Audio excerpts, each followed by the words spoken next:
Hey, honey, what's good with it? What's good with it?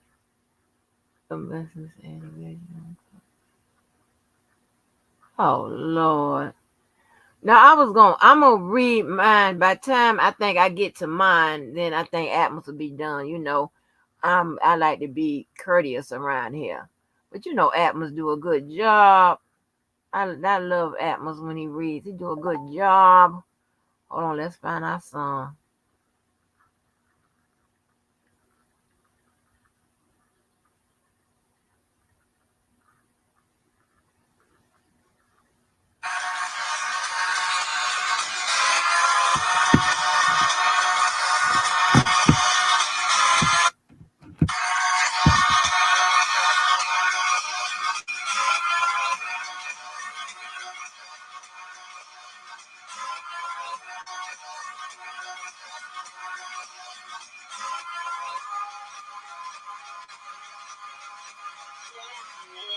I've been blowing through the money like gold trees. I've been fucking on a French bitch, c'est la vie.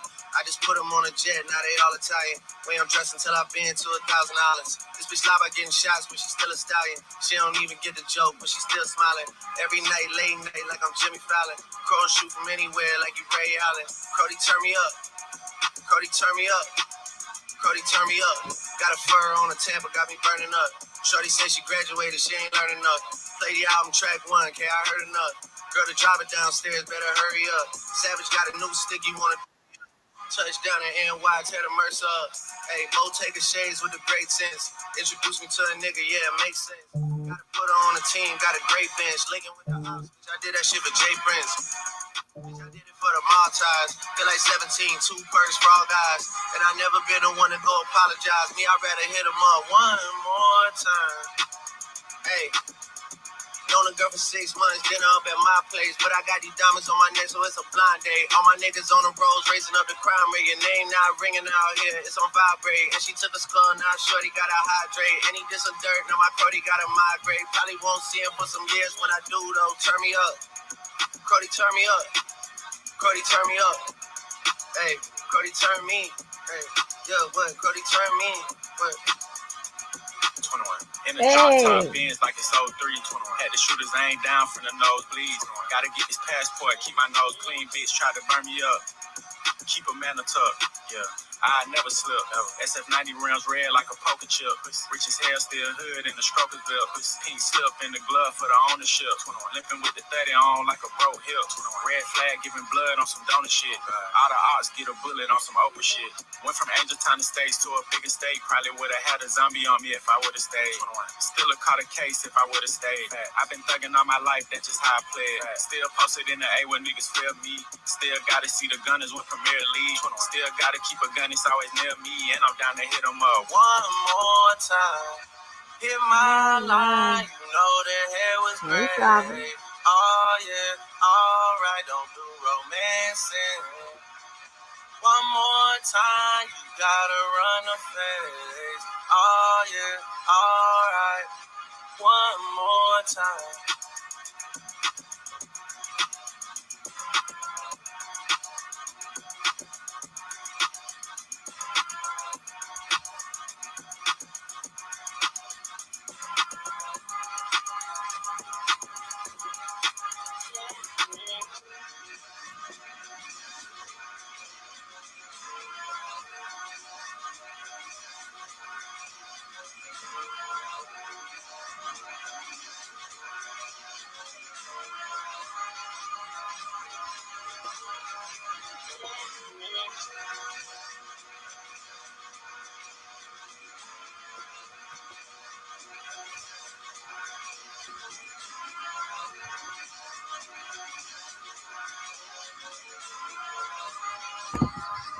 I wish he would have came back in with the bass right here. I wish he would have came in with the bass right here. That'd have been real cool. Real cool. Yes. Yes. Yes. Yes. Damn, why keep coming on? It won't stop. Shit, it won't stop, y'all. It won't stop. What's good with it? What's good with it? Who we got on the record today? Hey, Cookie. Hey, Sovereign. Right there. I'll explain that later in a few minutes. But listen. try to go in order today. What we got? What we have on the record? Are we responsible? One last time to all you motherfuckers. And what? The breakdown of Cassie versus Puffy. Yes. It's a long ass indictment. I see 35 pages. Haven't read it, so it's gonna be my um first read, right? So you know it's authentic. Okay. That's how we do it. So listen, I'm asking, are we responsible? I have been watching documentaries um about drill rappers, um, this rap beef, virtually the stuff that killed Big and Tupac, and a whole lot more people. Okay, that haven't, that's not as popular as Big and Tupac, right? But yet and still, the way they, where these other rappers left here. I mean, at the age they are leaving here is just ridiculous. Okay, it's just ridiculous. And I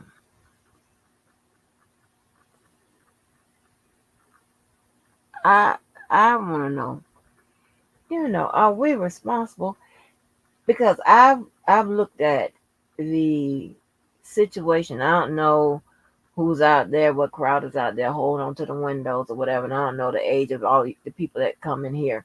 But if you look at that situation went down with Quando Rondo, King Von, and Lil Tim, okay? And in case you don't know, Lil Tim, against Quando Rondo, there was no, they and what's his name? King Von and them, they were somewhere in Atlanta at some club, right? Apparently, King Von, saw Quando Rondo, whatever. Quando Rondo is linked up to NBA Youngboy. So NBA Youngboy and Quando Rondo and them been arguing with King Von and Lil Durk now, right? So they King Von, I guess, seen Quando. And then he went to jump on him or whatever. Lil Tim went and killed King Von, essentially what happened, right?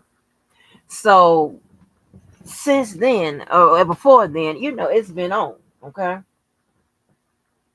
Um, those guys, and King Von himself is allegedly a killer, done killed people all up in Chicago. And as with just a lot of this stuff, it's the backlash is crazy. And I'm thinking, are we responsible? What they were saying is, it's this guy I watch called Trap Law Ross. Okay, he's one of the white guys, as well as there is another white guy that's on YouTube that does a lot of documentary work with regards to these rappers, these gangs, all that type of stuff. And it could be, sometimes they may talk about some other stuff, right? But it's mainly about what they call drill rappers and all this type of stuff, whatever. How it's gang related, how it's not, whatever. Just that they cover whatever. And so, um, what I was looking at, I'm like the fallout from the fallout from the King Von and the Quando Rondo situation, Lil Tim situation, however you want to put it, is just so much. And the music that they, oh my gosh, and the Instagram. I mean, they be really. I've never seen so much disrespect of the dead. All right, and I know we have some that's crazy shit going on here. We smoking on whoever's dead. This is such and such pack or whatever this ignorant shit is, right? Um, and I know that it's just it's just a lot, right?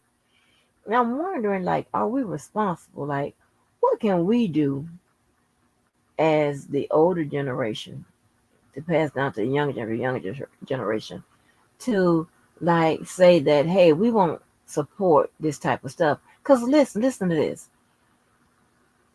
These people, these rappers, whatever, that be involved in the shit or they be in the clique or whatever, they are marked for death too, right? And the main ones have a bound, sometimes have a bounty on their head, but the other ones that you just hanging around or whatever, they are marked for death too. And we send these our children to their concerts. And a lot of times stuff is happening at the concert and outside of the concert, to the gas station when the celebrities leave and go to the gas stations when they get ready to pull out and whatever, shootouts be happening and stuff like that. And it's like, I'm not sure that we are um we are deep enough in our children's lives, right? Because would you send your child to a concert where you know somebody is marked and you know people be shooting and all this type of shit? And it's crazy. The law enforcement, I don't know if they're overwhelmed or whatever. The little boy, little Tim, he out on bond and they know he killed King Von. So I don't know how this works. Okay. But I was surprised to see all the neighborhoods that have all these bad, gangs and violence that's perpetrated by, you know, children or young adults, like as young as under 21. And I'm like, if we send our children, if we stop sending our children to these concerts, maybe they'll get the message and say, hey, okay, maybe they're not down with the shoot 'em up, bang, bang. Okay. Because I know if y'all went through the 80s or whatever, you familiar with the shoot 'em up, bang, bang, or whatever, right? And it was our choice to either subscribe to it or run away from it, right? Now, I subscribed to a part of it because I was ganging, okay? But, I never did have to sell no drugs and none of that type of stuff like that, whatever. But, and sell my ass either. But what I'm saying is, I just think it's some kind of way as a parent and as somebody in the community or what have you. I think that we should get involved some kind of way, right? Now, I don't live in the communities where we have a lot of at-risk youth. I don't really have any at-risk youth, so I have to go travel into those communities, right? And and I think I'm going to make that another part of my mission. I got so many, Lord. Oh my God. But they're all positive in nature, right? They're all about community action. I don't want to be the front runner. I'm too shy for that. I hate giving speeches. I hate talking whatever. I like to be behind the scenes, getting it together, putting in the people that can make it work, right? That's all. That's my only job I like to do. I don't like to do no other job. I like to write something for whoever the spokesperson is for you to say it. Say this, do this, and sit the fuck down. Okay. But I think that if we stop supporting all of that, I think these rappers will change their tune, right? And the part of the rapping that I'm speaking of is like when they talking about all the killing and the their ops and the killing of the folks and all that bullshit, whatever. They wanna, and I mean, I kind of stop at glorifying guns and shit because we know guns is a big thing. But when you start talking about, just disrespecting somebody's kid, somebody's parents and stuff like that, you know what I'm saying? It's just really, really eerie. And these kids are focusing on dying soon and shit. Like what? Like, what do you mean you want to die soon? You want to die soon and all this crazy shit. And it's because of your environment and the folks that's raising you and all this bullshit. I just think it's so sad. I think if we, like, let me tell you, my daughter's in college. And my other cousin Kenny, the one that you heard on the phone that was running down our family requirements and shit and rules and regulations, she wanted to go to Wiz Khalifa's concert. Now I was like, listen, okay, I'm gonna check who that is. She in college. So my cousin said he would drive down and go to the concert with her. Like, okay, okay. I don't want no shit. Okay. Where is it? Where is it? Let me check and see if there's been any, situations at that location. Who was on the bill with them? That type of thing. I think that's responsibility, right? I just think that's fucking responsibility. Hey, Purple Purple. Hey, Miss Tanya. That's responsibility to me. Let me tell you, Rick James came here. Okay, he came first. I asked my mama. I said, "Mama, can I go?" Now, listen, I was too young, and I don't know where y'all from with, because I think with this Azrael thing, y'all came up with they checking all these IDs. Honey, I ain't never got caught for no ID, and I was really young. Okay, going to concerts and shit like that. As long as I can go with my fleet of cousins, I'm good, right? So when Rick James came, I promise you, I probably about 12. I ain't lying, about 12. And I said, Mama, can I go see Rick James? Because my cousin them had done got the tickets. They wasn't no more about like 15. Yeah, 14, 15, 16, like that. I said, can I go to Rick James? My mama told me, hell no. He passed our weed to the audience. I was like, okay. All right. And I don't, and me being a good decision maker as a young person, so I know when I go do bad, I know I'm going to do bad. I plan for it. Okay. I'm just that motherfucking uh I'm going to plan to do bad. But when I when she said that, okay, the weed is all in the audience, okay, that's a big no. Because I don't want to go nowhere with no weed at in the audience anyway. Okay. Then when Prince came, probably maybe a year later, maybe less than a year later, still too young to go. Prince music used to come on after 10 o'clock. Now, I didn't too much know what the hell was going he was talking about or whatever. I knew it was some dirty type music, but I didn't know it was, you know, how he was going to do. So she said, I said, Mama, can I go to see Prince? She said, Prince? She said, oh, okay. Hey, and at that time they wasn't showing that raunchy on TV and stuff like that. So you know what I'm saying. So she said, yeah, okay. And I told y'all, we get to the front of the line.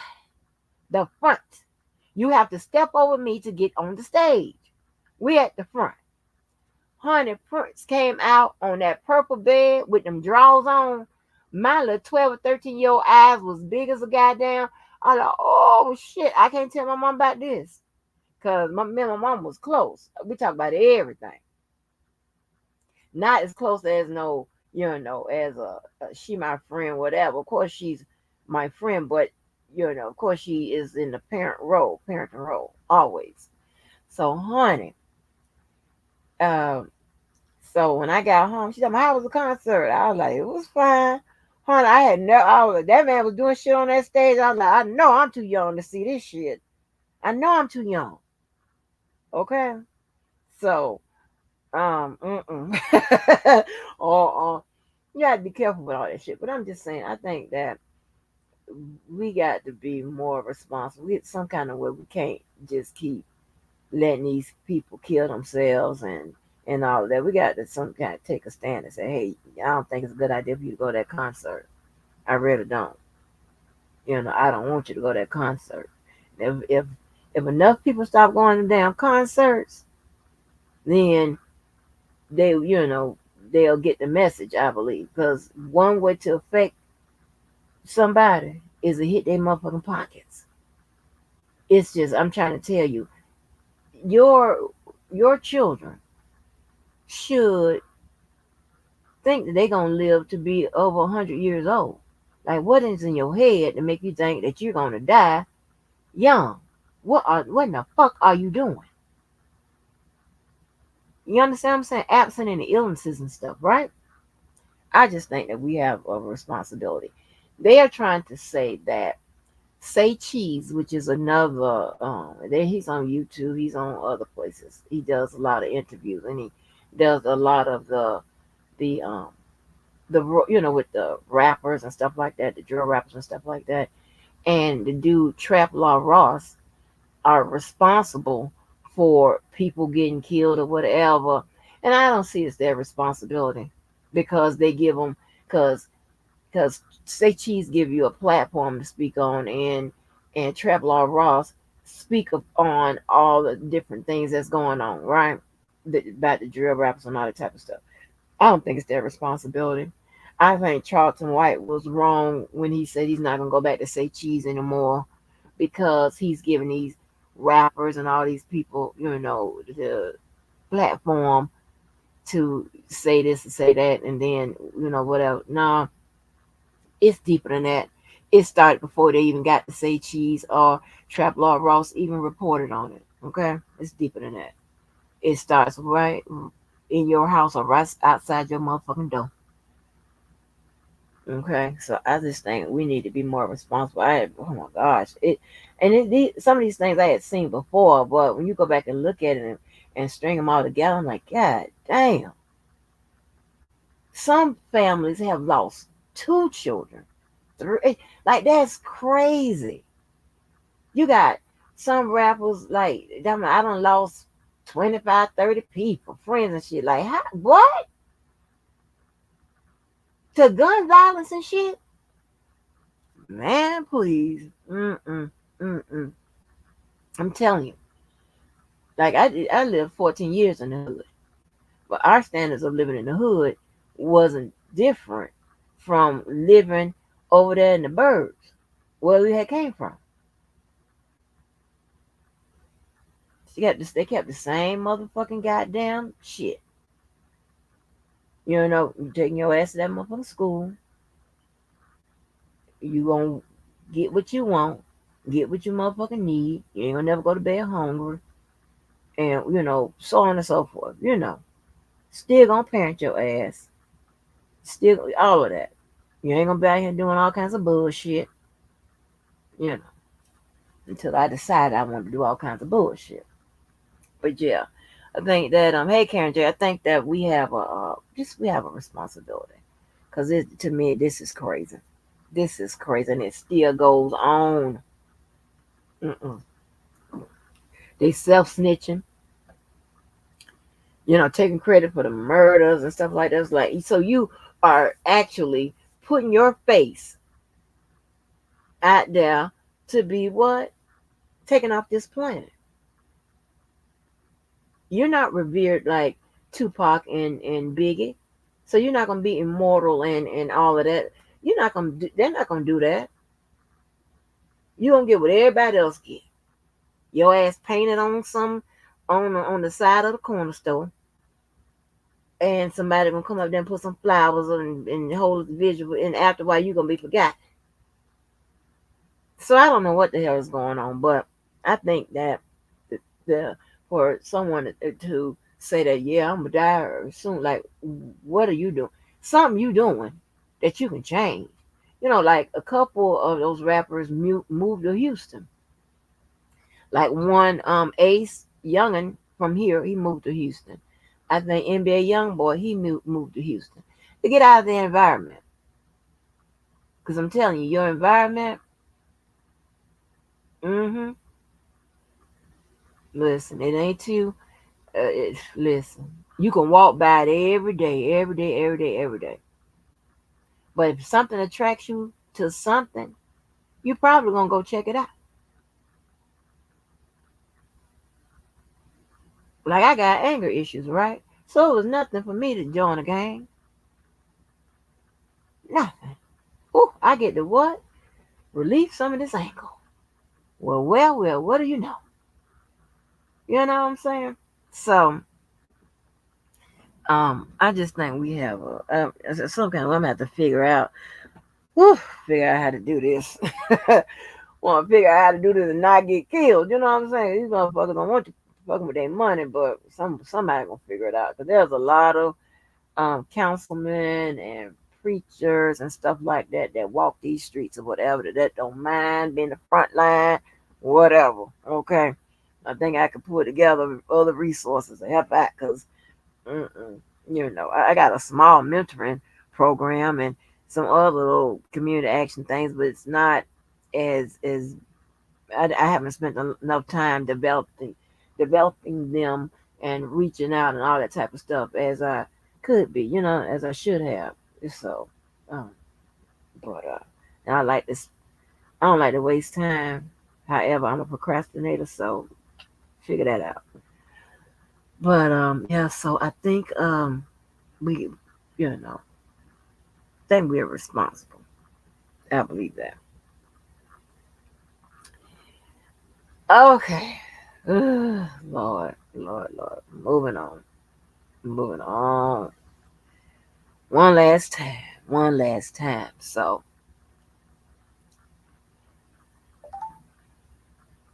Baldy over there. And I understand this. So this is one last time for you motherfuckers. All right. I tell you, y'all might not believe this, but I don't know how. I don't know. I am a very quiet person. I don't like a bunch of noise. I don't like all that talking. None of that. Okay. I like peace in my life. I chose peace every time. Okay. I chose peace. I don't want to go back and forth with nobody, especially no motherfuckers I don't even know. It is ridiculous to me. It's crazy. But listen, sometimes you got to motherfucking stand your fucking ground. Because if you don't, they'll keep on fucking with you. Or you got to let them motherfucking know. Like, what are you saying? What are you fucking doing? That shit don't affect me. Like, are you crazy? Child, like, again, you only know the cards I play, not the cards I hold. Dum dum. And but here's the thing, right? Now, this is what I have a problem with. You have people that have gone off on this motherfucker, tow it up, cuss folks out, and they take down their lives or hide them or whatever it is they do because I guess they don't want that to be a part of their character, whatever. But here's the thing: if you've done it more than 3 times, that is a part of your character. It's a part of mine to go the fuck off. It ain't a part of my character to start shit. But if you start shit with me, it is a part of my character to go the fuck off. Sorry. I don't know what else to tell you. It's a part of my motherfucking character to, if, I don't do apologies and all the type of shit unless I'm really apologetic for something I didn't mean to do it. I don't accept them either because I figure that you meant what you motherfucking said when you said it. I'm not weak like that. Not saying apologies are weak. What I'm saying is I'm not weak enough not to be able to get over a situation. You understand what I'm saying? I don't have to continue to go back and forth because I'm crazy. That's a sign of a crazy motherfucker. They can't get you off their motherfucking back. That sits up and tell you that they gonna come at you, that they're gonna do shit to you. I'm not talking about one particular person, I'm talking about several people. People done text me and say they gonna do shit to me. All kind of crazy shit. Over what? Over the smallest shit? You crazy. You don't want any peace. You crazy as fuck.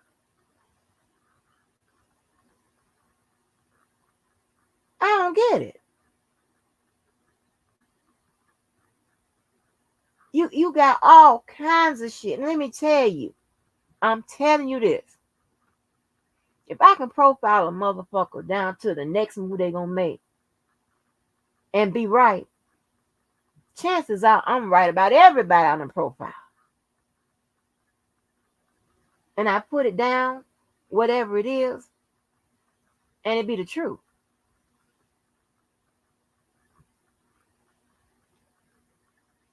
So, I don't know what the problem is, right? You have people trying to come at you, shade you, or whatever. And I'm like, how you trade shading me? How does this work? And when I be up on a disclaimer number two, I really hate disclaimer number two, right? But I be coming at motherfuckers how they coming at me. Because they be trying to shorty me, trying to motherfucking sun me, or whatever, and knowing goddamn well you can't. In no form fucking of fashion. You cannot. There's no way. It don't add up. It wouldn't make sense. How in the fuck you gonna do that? Right? So listen, I put this up on the screen. And this is the last time for this motherfucker, right? Because I understand. I understand why people would have to go get other people to challenge me. I get that. But they're gonna fail just like you did. Are you fucking crazy? I am a fucking fighter.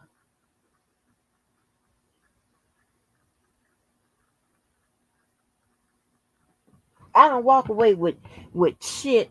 I don't walk away with the shit that how I say, no, I walk away with the shit I want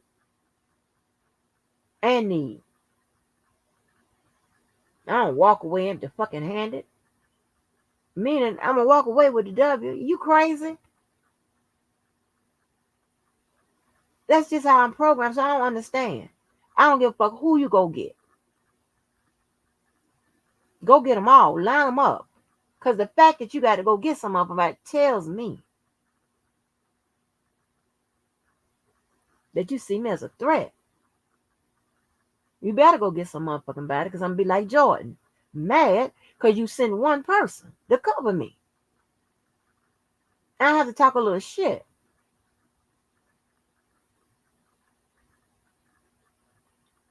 To make them even more mad.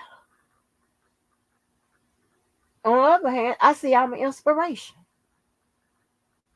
Congratulations.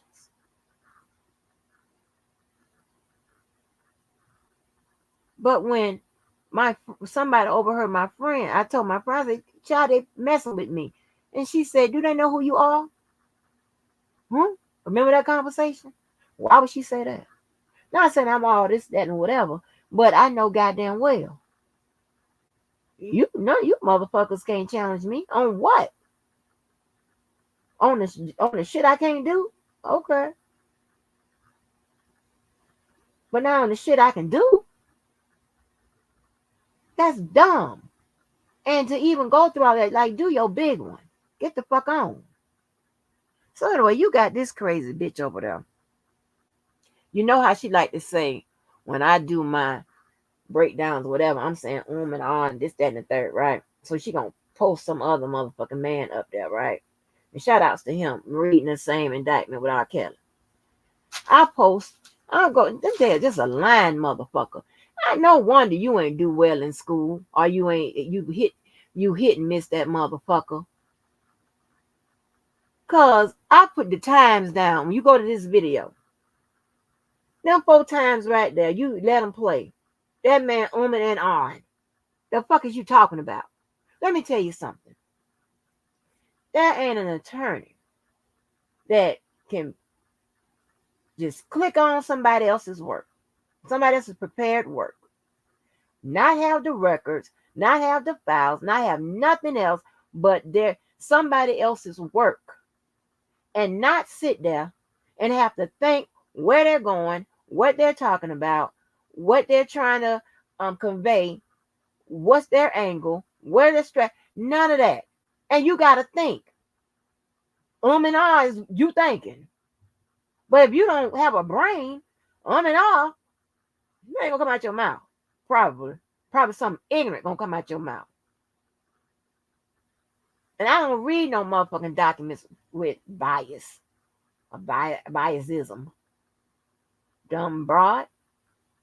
I read the motherfucking documents and I don't give a fuck what side it's on. If it's good, it's good. If I think it's good, it's good. If I think it's bad, it's bad. But they've always turned out like I've said. So what the fuck is the problem?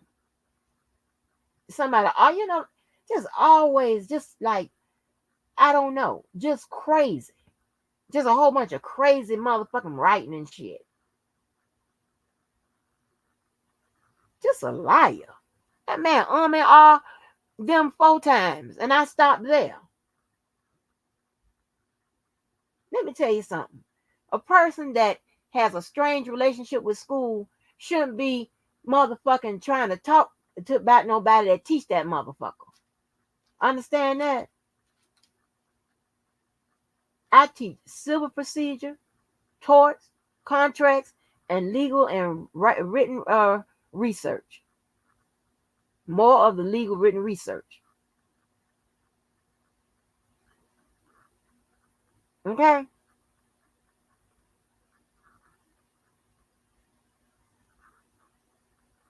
When you go to school, you're going to learn about administrative law, tax law, shit, criminal law, constitutional law, procedural law, all of that.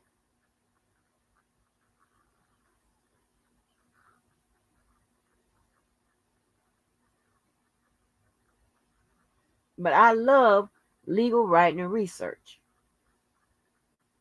because that pulls in more of the investigative, all of that. It just ties it all in, right? The way I do it. And then I make it simple because when it comes to outlining for the students, if you ain't a law student, you don't know what I'm talking about. When it comes to outlining for the students, it's a lot easier.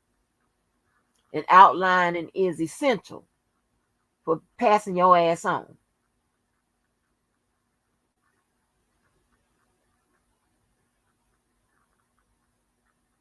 So, of course, a dumb motherfucker will have to try to compare you to somebody motherfucking else. You can't motherfucking compare yourself to me, bitch. You said you know about the labor law.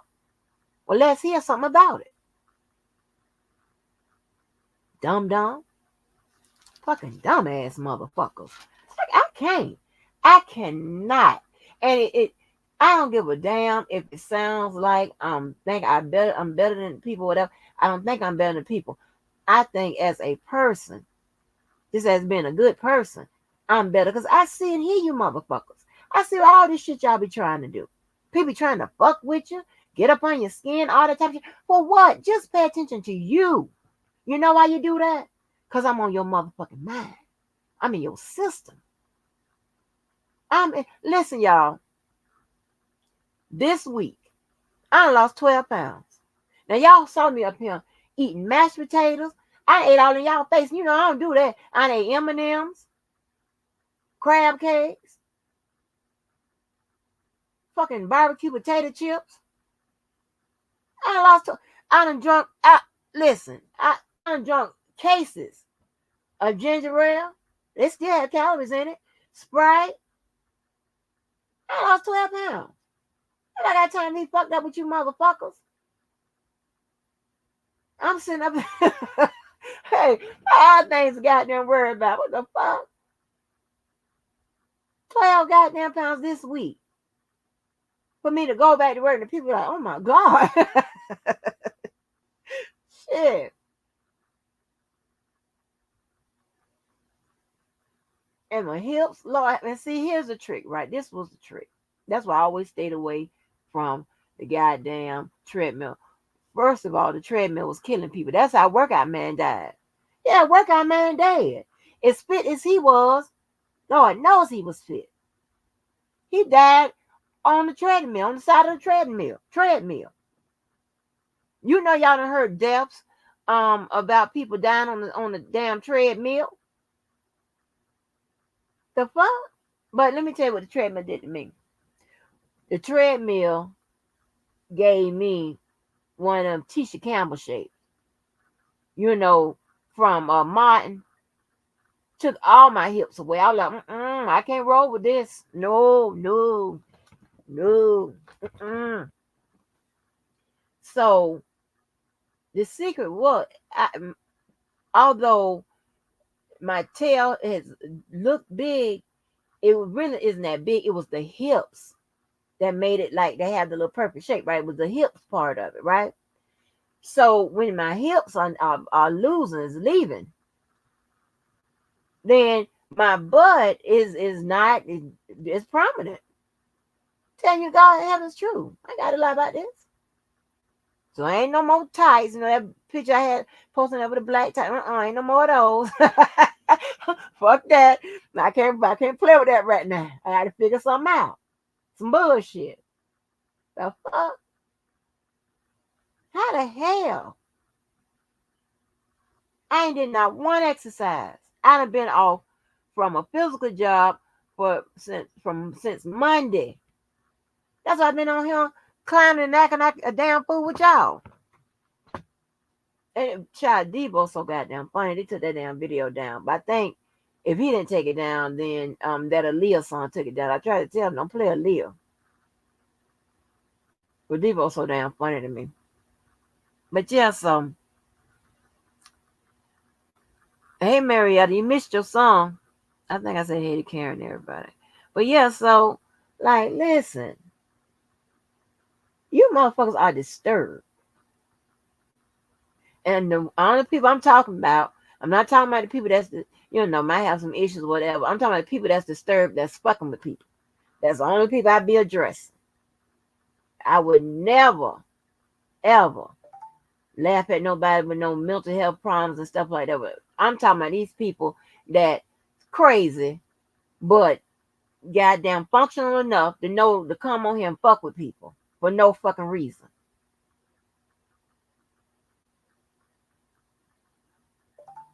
God damn. I mean, having a whole agenda on your ass. Just trying to fuck with you. Listen, nothing you'll do, nothing you'll ever do will ever matter to me. Because I'm not even looking at you like that. I'm not even looking down at you like that. Understand what I just said? Down. Hmm? Got it? Who fucking cares?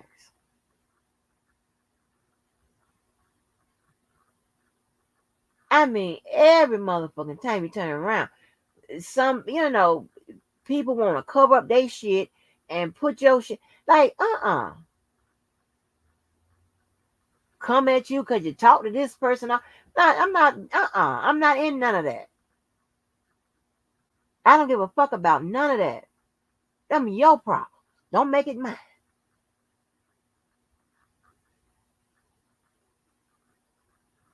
I ain't scared of none of you motherfuckers. Understand that.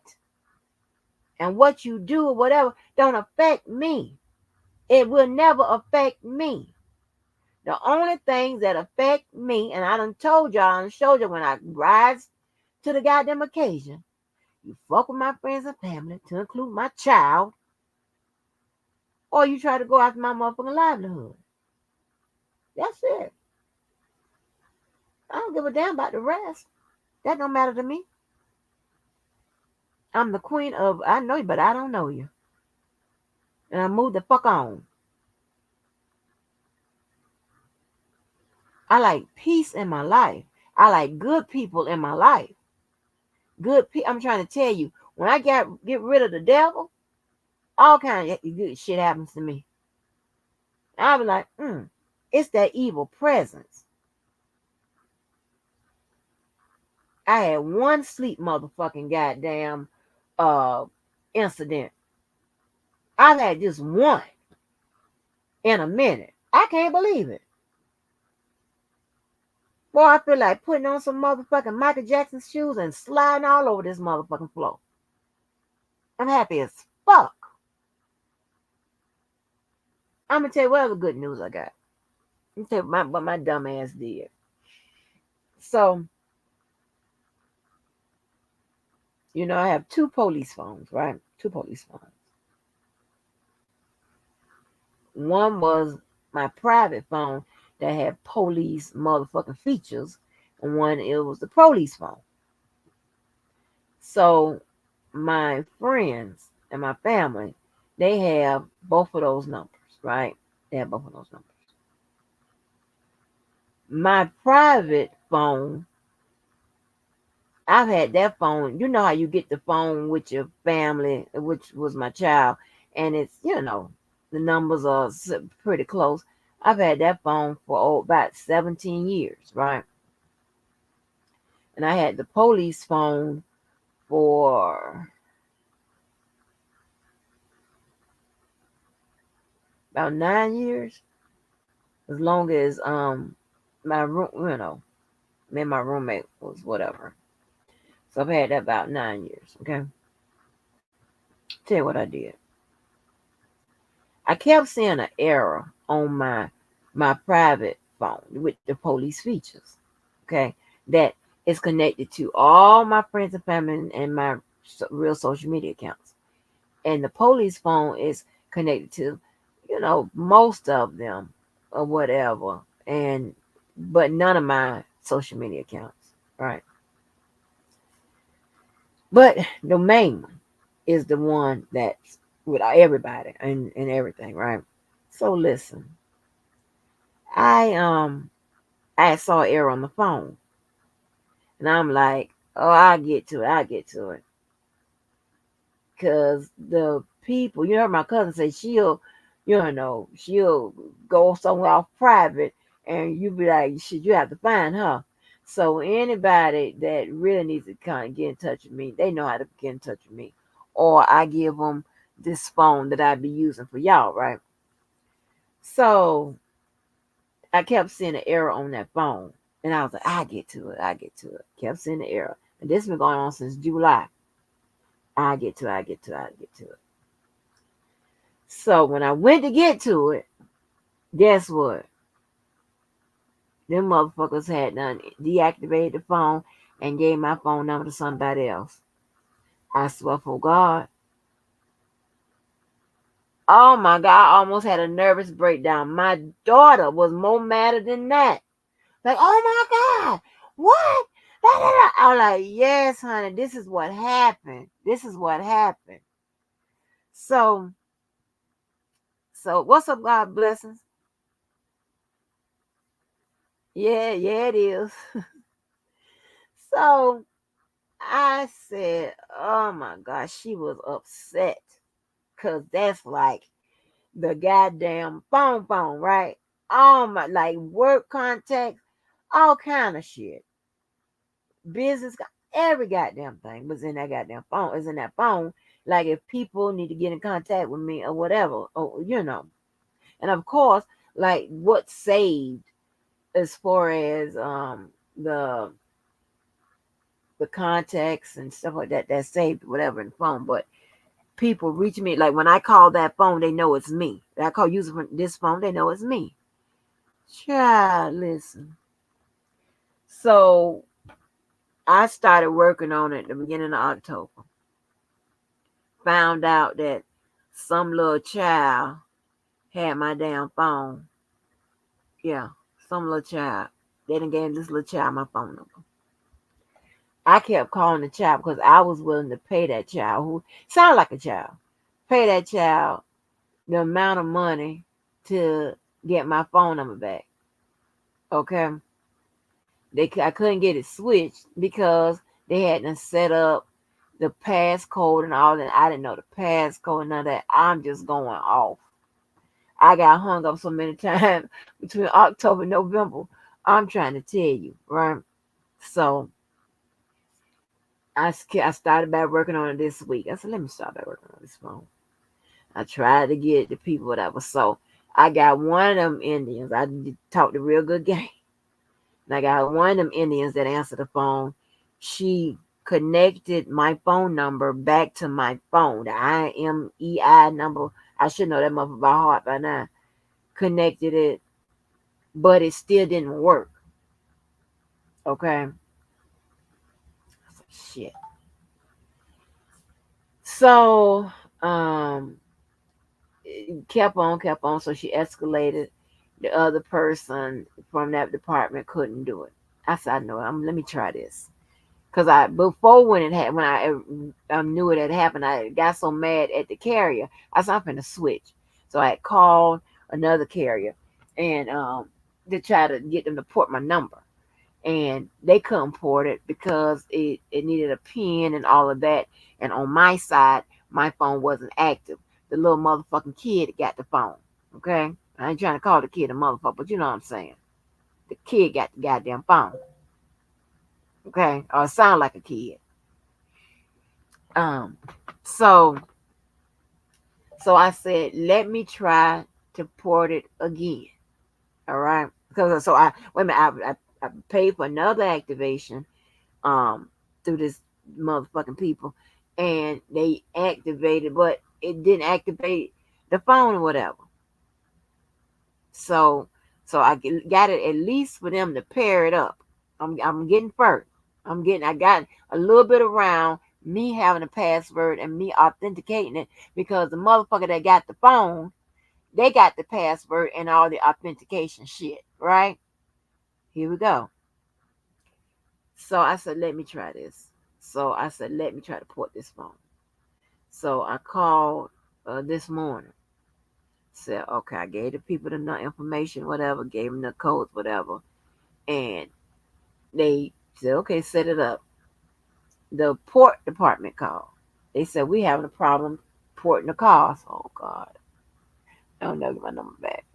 They said, we need the PIN number, the transfer number, and, the PIN number, whatever.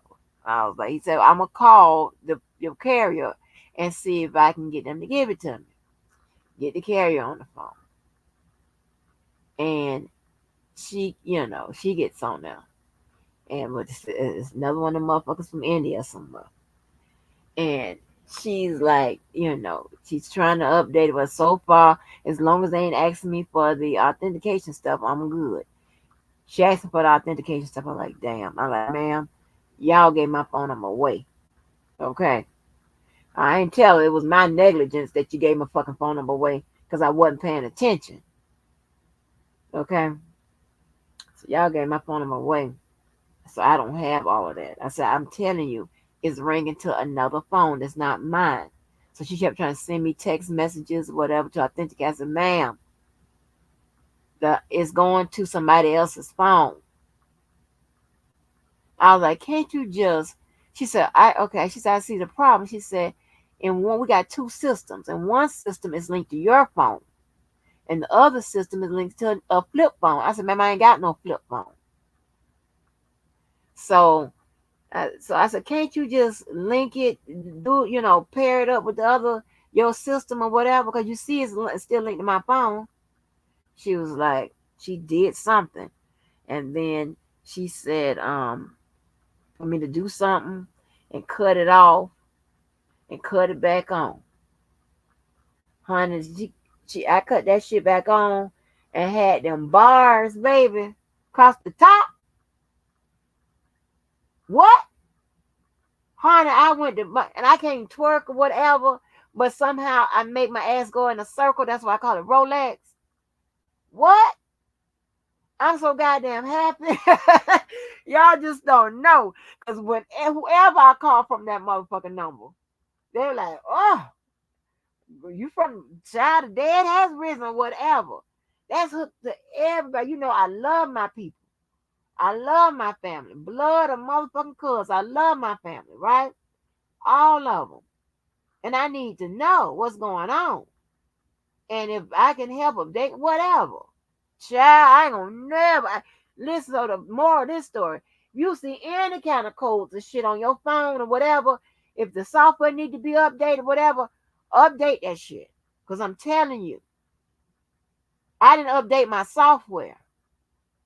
And then all kind of shit happened. On this goddamn iPhone, all kind of shit happened. And they ended up passing my phone number out.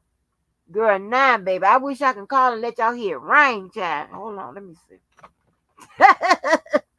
Now I'm gonna read this thing after I get finished celebrating. Child, I am celebrating. Hold on, let me see.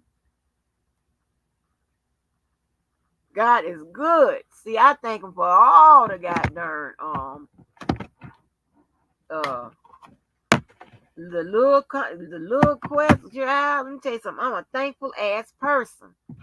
I thank anybody if I find $5, anything. Woo! But we got to get to this Diddy shit. And I hope Atmos is done by now, cause I ain't wanna.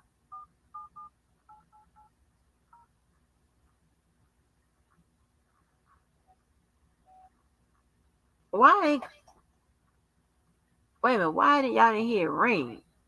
Hold on.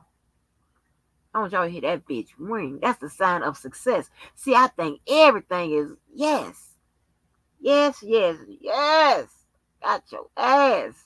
That little kid thought he was gonna keep on my goddamn phone. Fuck that, little kid. Sorry. But I had to get this. Let me see if I can get it to ring.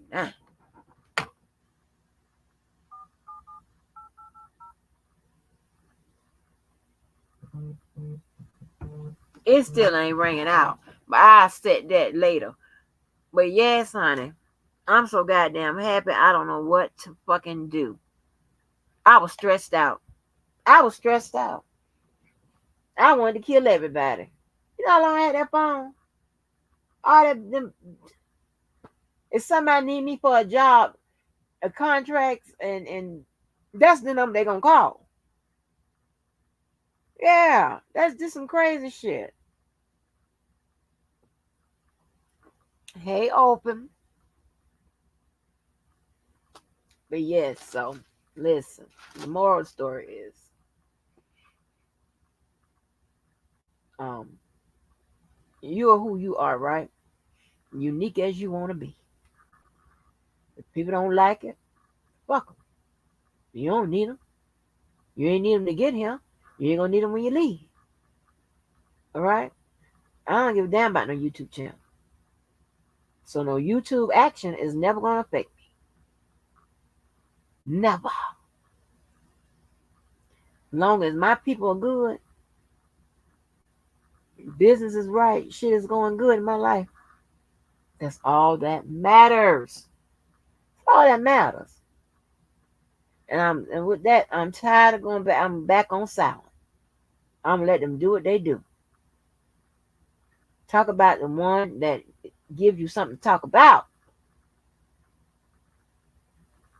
Come at the ones that give you something to come at them for. Challenge the ones that you wish you was. Do that. Well, I'm glad to know I'm an inspiration, something that a target. You got to get it together to come. I'm glad to know that. At least you ain't half stepping. But be careful. Because if I'm not shading you, here's the thing, right? If I never had a problem with you, I'm not gonna come out the clear blue sky all of a sudden have a problem with you. So reading my wall could mislead you. Be sure you check all the motherfucking traps to see who the fuck I'm talking about before you think I'm talking about you. Because that may cause you to come out your mouth sideways. I tell you, I dress sideways. So don't fuck with me. Back the fuck up. Okay? I'm glad I'm the role model. I'm going shit. It could be a lot worse. You could have picked others to be your role model. You could have picked others to be your inspiration. And I hope I'm saying this to shame you to go find somebody else to fit all the motherfucking goddamn niches for your asses. To worship and praise and all that. You can find somebody else other than me. I didn't even put the King Angie the shit up there today. Just Angie. Tired of you motherfuckers. Go do something else with your life. God damn. Trying to drink sodas and eat motherfucking shit. I'm trying to tell you, if I hear an ice cream man out there, I'm gonna hey, I'm gonna take off running behind the truck. I don't know what kind of ice cream man that come over here. I ain't never seen no ice cream man that be going 60 miles per hour. What the fuck? You want to sell the shit? Ain't nobody got time to be coming outside hollering and screaming and shit for your motherfucking ass. Mm-mm.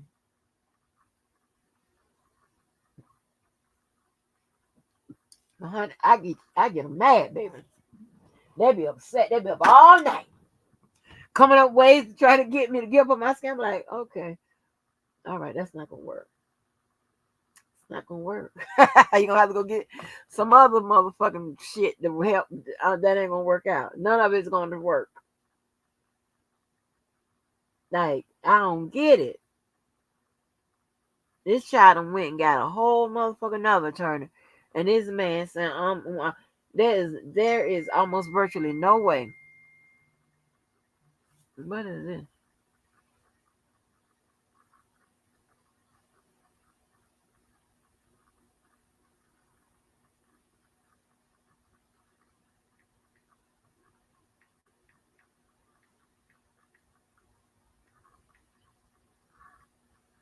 Yeah, so there is no way, none. I'm sorry. With the motherfuckers I'm familiar with, the motherfuckers I roll with, in my on my schedule, in my class, are you fucking crazy, bitch? And bitch ass niggas,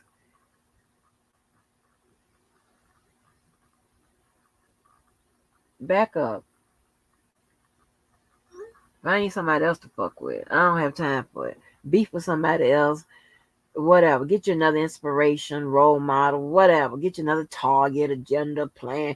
Get all of that. Just get the fuck on. It's plain and simple. Get the fuck on. Shit.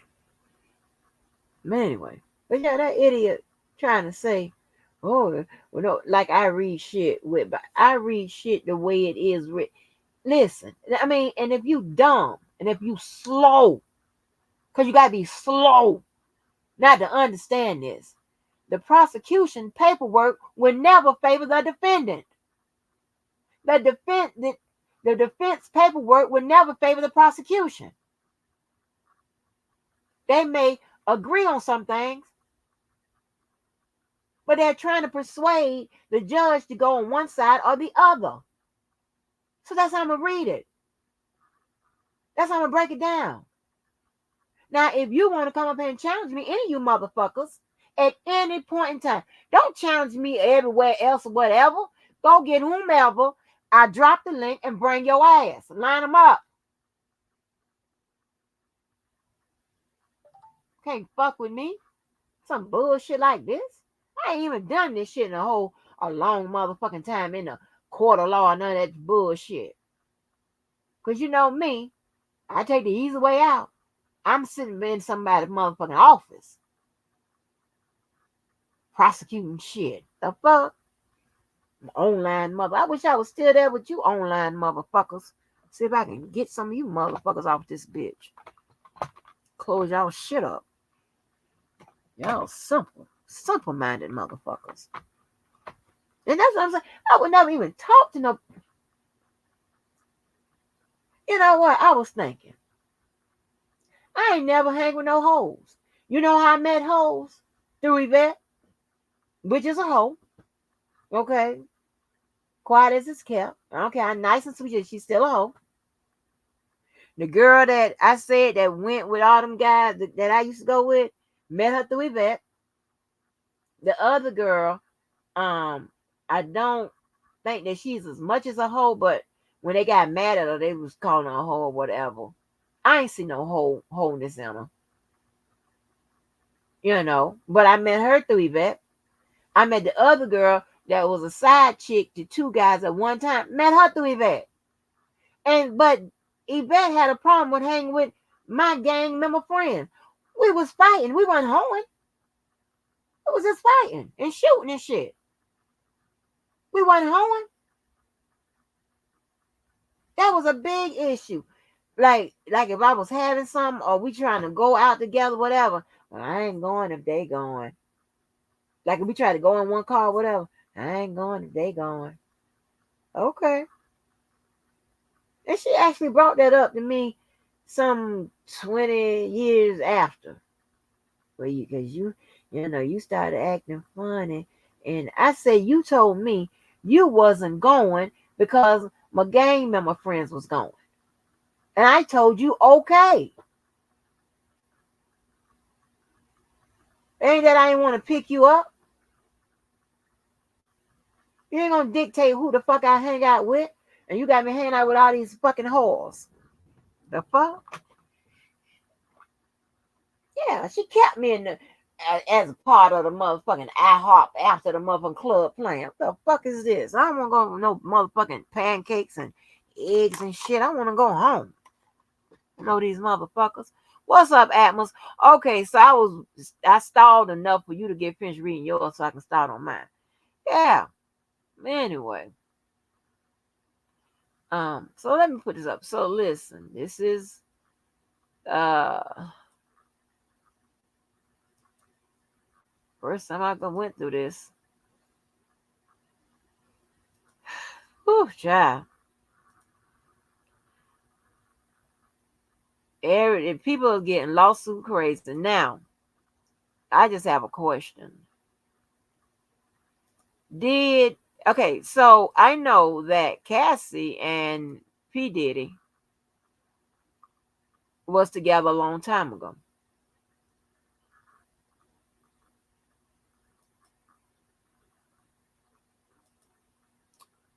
Let me see something. Hold on, y'all.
Child, look at God again.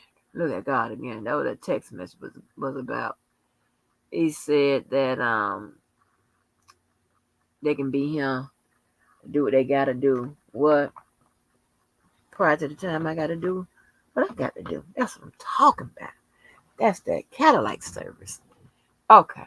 Now let's get on here and see what the fuck is going on. Now, I was getting ready to say that.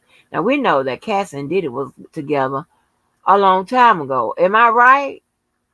Was they together a long time ago? Why this shit ain't coming up on my screen?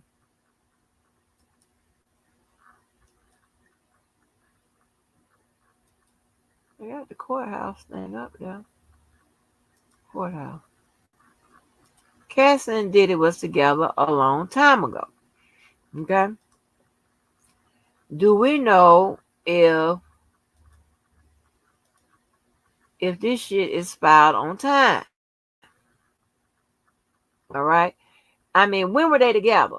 Because in some states it's 3 to 5 years. I don't know when they were together. She told me when she was 19. That was a long time ago. I don't know if in this case the sometime during the paperwork, and J-Bo is good for this, right? She's good for showing where I think, if I'm not mistaken, child, I read that motherfucking paperwork dead sleep. Okay.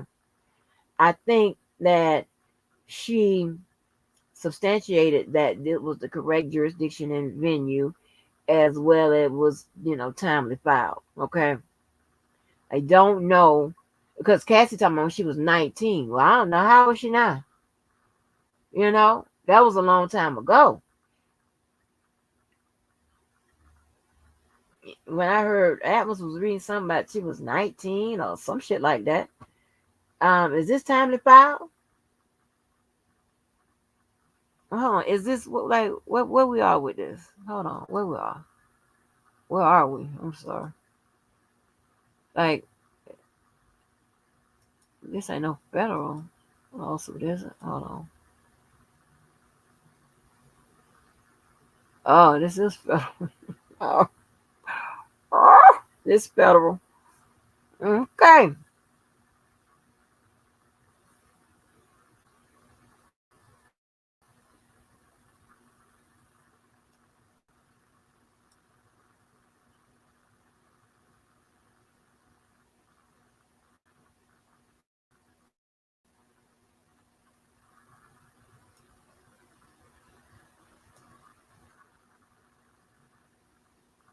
Hold on. Let me look something up real quick.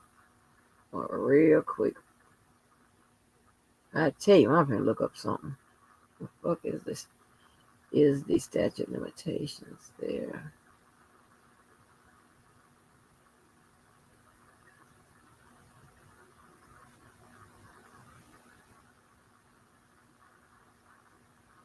Yeah, like, oh my God. It's just like, child, boo. Like, girl, you ain't no motherfucking scholar. Shit, you was too worried about motherfucking penises. Um, to be a goddamn scholar. Worried about school. Hold on, let me see what's the. um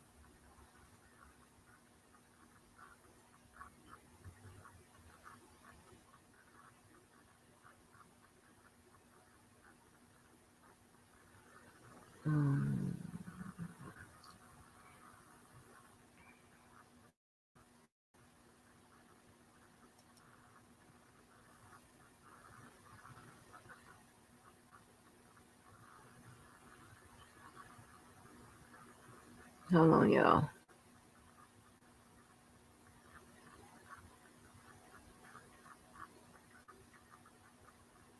Amos, did you see where they try to substantiate that they timely filed this in the case?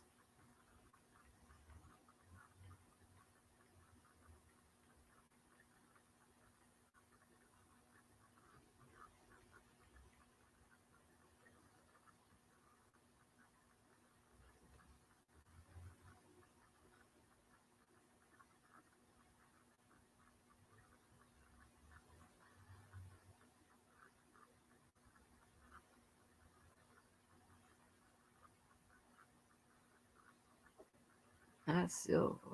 Let's see. Hold on, let me see if I can get the answer.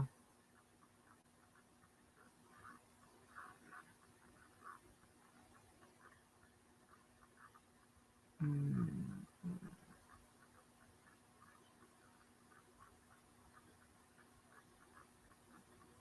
That's a lawsuit.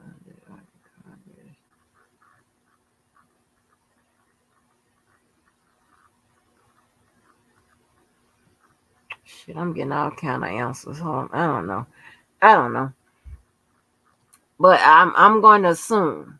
I'm going to assume that maybe somewhere in the reading they substantiated that they were what's up, Jennifer?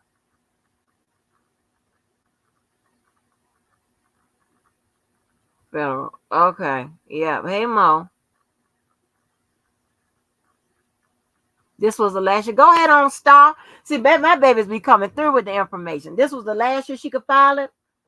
Okay, well let's get to reading. Let me see what is she talking about. Let me see what happened. Ooh, Diddy. Listen, let me tell you something. Know what I found? When there is a lot of little accusations, murmurs here and there, whatever. Where there is smoke, there is fire, honey. Okay? And when there's fire, there's ashes. Now, you know what they've been saying about Diddy and his parties. Oh my God. Mm. I mean, are they trying to get Brother Love? Okay, so she's suing Sean Combs, Bad Boy Entertainment, Bad Boy Records, Epic Records, Combs Enterprises LLC, and Doe Corps 1 through 10. Oh, okay. Says plaintiff Cassandra Ventura, Miss Ventura hereby alleges and asks for her complaint against defendant Sean Combs, Mr. Combs, Bad Boy Entertainment, Bad Boy Records, Epic Records, Combs Enterprises LLC, and Doe Corporation 1 through 10, together defendant corporations, and together with Mr. Combs, defendants as follows. Preliminary statement. Defendant Sean Combs is a rapper and a record executive, popularly known by his stage names Puff Daddy, P. Diddy, or Diddy. Mr. Combs came to fame in the early 1990s with his record label Bad Boy Records. He rose to prominence in the music and entertainment industry over the decades and is regularly referred to as a hip hop mogul. In 2022, Mr. Combs received the Lifetime Achievement Award at the BET Awards. During his acceptance speech, Mr. Combs stated, I have to give a special shout out, thank you, love, to the people that was really there for me. He named a number of people before adding, and also Cassie for holding me down in the dark times, love. The truth, however, is that Cassie, Miss Cassandra Ventura, was held down by Mr. Combs and endured over a decade of his violent behavior and disturbed demands. For Miss Ventura, the dark times were those she spent trapped by Mr. Combs in a cycle of abuse, violence, and sex trafficking, among other violent and unlawful acts. Mr. Combs raped Miss Ventura in her own house after she tried to leave him. Whoa. Often punched, beat, kicked, and stomped on Miss Ventura, resulting in bruises, burst lips, black eyes, and bleeding. Blew up a man's car after he learned that he was romantically interested in Miss Ventura. Forced Miss Ventura to engage in sex acts with male sex workers while masturbating and filming the encounters. Am I off mute? Yeah. Hold on. Ran out of his apartment with a firearm in pursuit of a rival industry executive who he learned was nearby.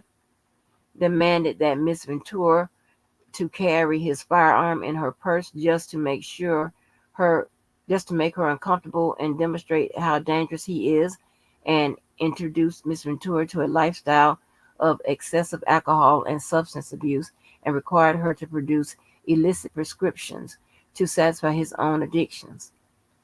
Miss Ventura met Mr. Combs in 2005 when she was 19 years old and he was 37 years old. He signed her to his label Bad Boy Records, and within a few years lured Miss Ventura into an ostentatious, fast-paced, and drug-fueled lifestyle and into a romantic relationship with him, her boss, one of the most powerful men in the industry. I'm sorry, in the entertainment industry, and a vicious, cruel, and controlling man nearly 2 decades her senior.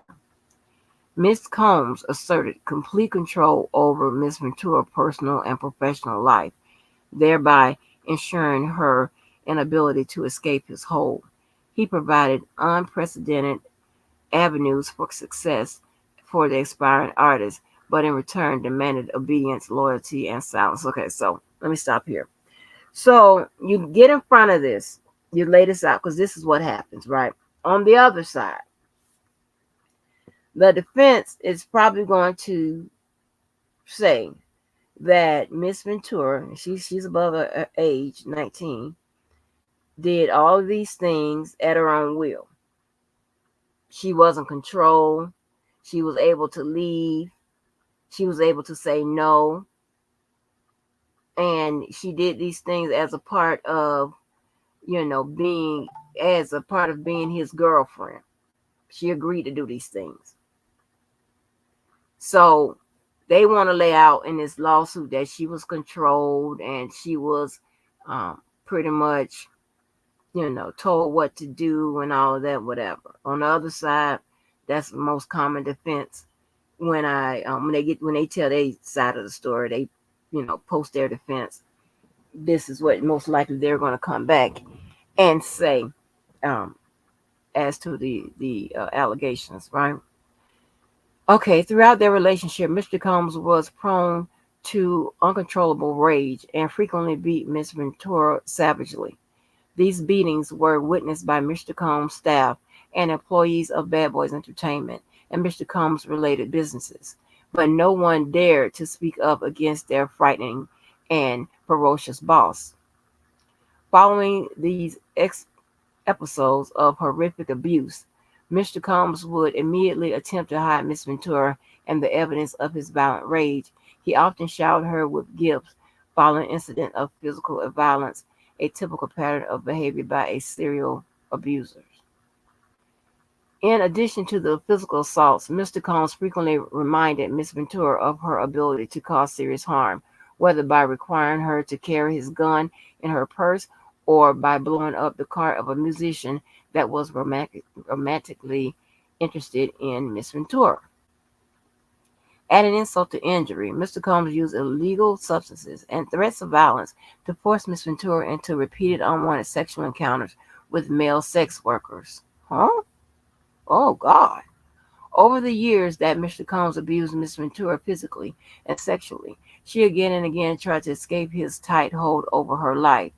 Every time she hid, Mr. Combs' vast network of so, corporations and affiliated entities found her, and those who worked for Mr. Combs' companies implored her to return to him. What? Huh? Many went as far as to explicitly state that her failure to return to Mr. Combs would hinder her success in the entertainment industry. Damn. So I wonder why criminal charge. Because she's too old. Okay. When she believed that she had finally separated from her longtime abuser, she joined Mr. Combs for a dinner, after which he forced her into her home and raped her while she repeatedly said no and tried to push him away.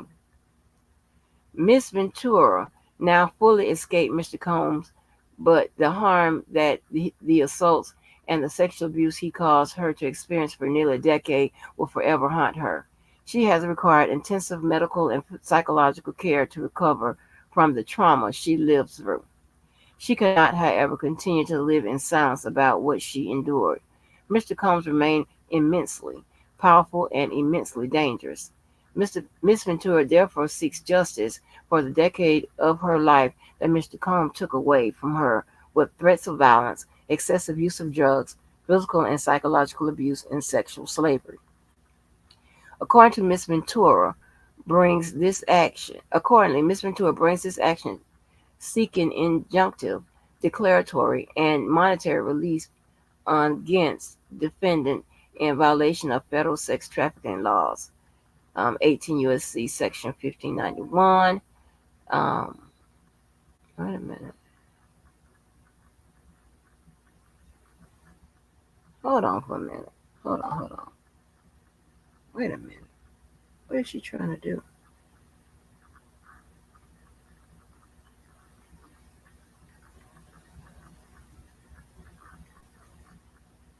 18, 18 U.S.C. Human Rights Law, the Section 290. The New York Human Rights Law, the Gender Motivated Violence Act.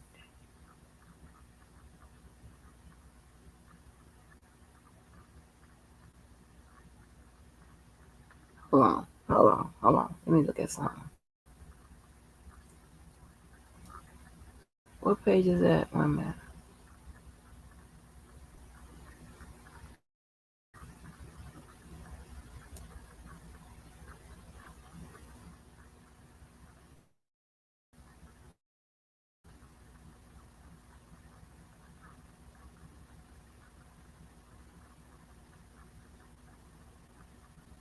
Y'all, this could, and I'm not saying it is or will, but this could jump off into criminal charges.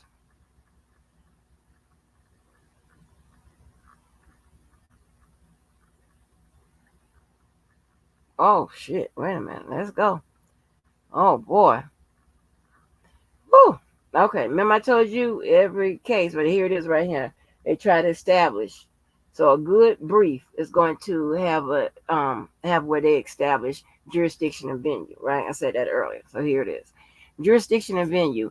This court has jurisdiction pursuant to 28 USC sections 1331 and 1343.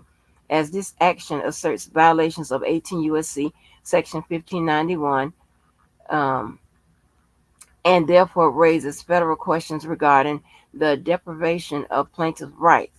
The court has supplemental jurisdiction over plaintiffs' related claims arising under state and city law pursuant to 28 USC section 1367. This might jump off into a criminal case. Hold on. Pursuant to 28 U.S.C. Section 1391b, venue is proper in this court because a substantial part of the events or omissions giving rise to this action, including the unlawful employment practices and intentional negligent tortious conduct alleged herein, occurred in this district. Boy, did it, they coming. Parties. Plaintiff Cassandra Ventura is a resident of the state of California and Connecticut and was employed by defendants Bad Boy Records LLC and Bad Boy Entertainment and related entities, among them DOE Corporations 1 through 10, from 2006 to 2019. Also, she might be within range, I guess. At all relevant times, herein Ms. Ventura, the definition of an employee of defendants under all relevant statutes. Okay. Defendant Sean. So remember when I was talking about, I kind of remember I talked about this in R. Kelly's civil lawsuit, where Bonjean was trying to allege that I think Tasha K and whatever, her actions kind of demonstrated that she was an employee. Okay. Which when you get a court to agree that a person is an employee, then your civil lawsuit kind of that's a kind of a plus. Okay, once you get the court to agree to that, so they're substantiating that she was an employee under the definition of an employee. Okay. Says defendant Sean Combs, upon information and belief, resides within the state of California. At all relevant times herein, Mr. Combs met the definition of an employer of plaintiff under all relevant statutes. Defendant Bad Boy Entertainment is a music, media, and entertainment company founded by defendant Sean Combs, which includes the record label Defendant Bad Boy Records, LLC. At all relevant times, defendant was an employer of plaintiff within the meaning of all applicable statutes. Defendant Bad Boy Records, LLC is a Delaware limited liability company with a principal place of business located in New York, New York. At all relevant times, defendant was an employer of plaintiff within the meaning of all applicable statutes. So you see, they trying to hammer it home, the employee-employer relationship. All right, because under that, this civil procedure takes on a more favorable outcome to the defendant if all other things check out. Right. It says defendant Epic Records is a New York-based record label owned by Sony Record Entertainment, a subsidiary of Sony Corporations of America. At all relevant times, defendant was an employer of plaintiff with the meaning of all applicable statutes. So they're going through to substantiate that Diddy was a they was employed by all these record labels that employed and he employed Cassie. So that's why they're trying to link them all together to show that they are responsible for the actions of their employee, which would be Diddy, then how he treated you know, his employee, which would be Miss Ventura, right? They're trying to link it, make sure they link it all together, and make sure that everybody that they named in the lawsuit is responsible. You know, defendant Doe Corporation 1 through 10 are corporations and entities affiliated and associated with defendant Sean Combs and the defendant corporations. At all relevant times, defendant Doe Corporations 1 through 10 were employers of plaintiff within the meaning of all applicable statutes. Factual allegations. Teenage Miss Ventura meets middle-aged Mr. Combs at her career as her career begins. Miss Ventura met Mr. Combs in late 2005 or 2006 after Mr. Combs heard Miss Ventura's first single playing in a club and expressed interest in signing her to his label, Bad Boy Records. At the time, Miss Ventura was 19 years old. Mr. Combs was 37. Within months, in February 2006, Miss Ventura signed a 10-album deal with Mr. Combs' record label. Miss Ventura's first album, Cassie, was released in August 2006, debuting at number 4 on the U.S. Billboard 200. To promote the album, Miss Ventura made television appearances on MTV's Total Request Live and BET's 106 in Park. Miss Ventura suffered from significant performance anxiety during these appearances, and press outlets were highly critical of Miss Ventura's performances on these shows. Mr. Combs, however, sought to rehabilitate his newly signed talent, telling MTV News, "You could hear the nervousness in her voice, and to be honest, I kind of smiled at it because it made me really appreciate what I really love about her. She's a regular person. It just made me appreciate that she got nervous, and it was kind of cute to me. To be honest, you've got to understand that success for her is coming out of nowhere. It's just so huge, and sometimes everybody handles it different. While clearly pat, pattern, pattern, paternalistic, wait a minute, I know I spelled that word, paternalistic in noting that it was cute to him how regular Miss Ventura appeared, Mr. Combs' comments rang true to some extent. Upon signing with Bad Boy Records, Miss Ventura was quickly thrust into spotlight and was unfamiliar with how to navigate her new celebrity status. Mr. Combs' recognition and glorification of Miss Ventura's naivete proved to set the groundwork for his manipulative and coercive romantic and sexual relationship with Miss Ventura, a woman nearly two decades his junior. Within a year of signing with Bad Boy Records, Mr. Combs became deeply entrenched in Miss Ventura's life almost immediately, asserting possession and control over her and inserting himself into all aspects of her career and her personal life. In November 2006, Mr. Combs invited Miss Ventura to perform his song "Come to Me" along with him at the MTV Europe Music Awards in Copenhagen, Denmark. After rehearsal for the performance, Mr. Combs walked around in a robe with a drink in his hand, flaunting his lavish party lifestyle to his label's newly signed artists. Doing hair and makeup leading up to the performance, Miss Ventura's hairstylist and Mr. Combs' makeup artist told Miss Ventura that Mr. Combs was interested in Miss Ventura. Miss Ventura shrugged off the gossip and in fact expressed disgust given the large age gap between her and the president of her record label, emphasizing the age and power dynamic early on in their working relationship. Mr. Combs positioned himself as a father figure and a protector of Miss Ventura. By way of example, after returning to New York after a trip to Las Vegas, during which she endured a brief hospital stay, Miss Ventura, who by then was fully healthy, went out to a club with her friends. When Mr. Combs saw her out, he reprimanded her, telling her to go home and take care of herself. At the time, Miss Ventura thought that her record label was looking out for her well-being and that Mr. Combs had her best interest in mind. Mr. Combs also ensured he was intertwined with Miss Ventura's personal and social life. For instance, by inviting himself to Miss Ventura's 21st birthday party in Las Vegas.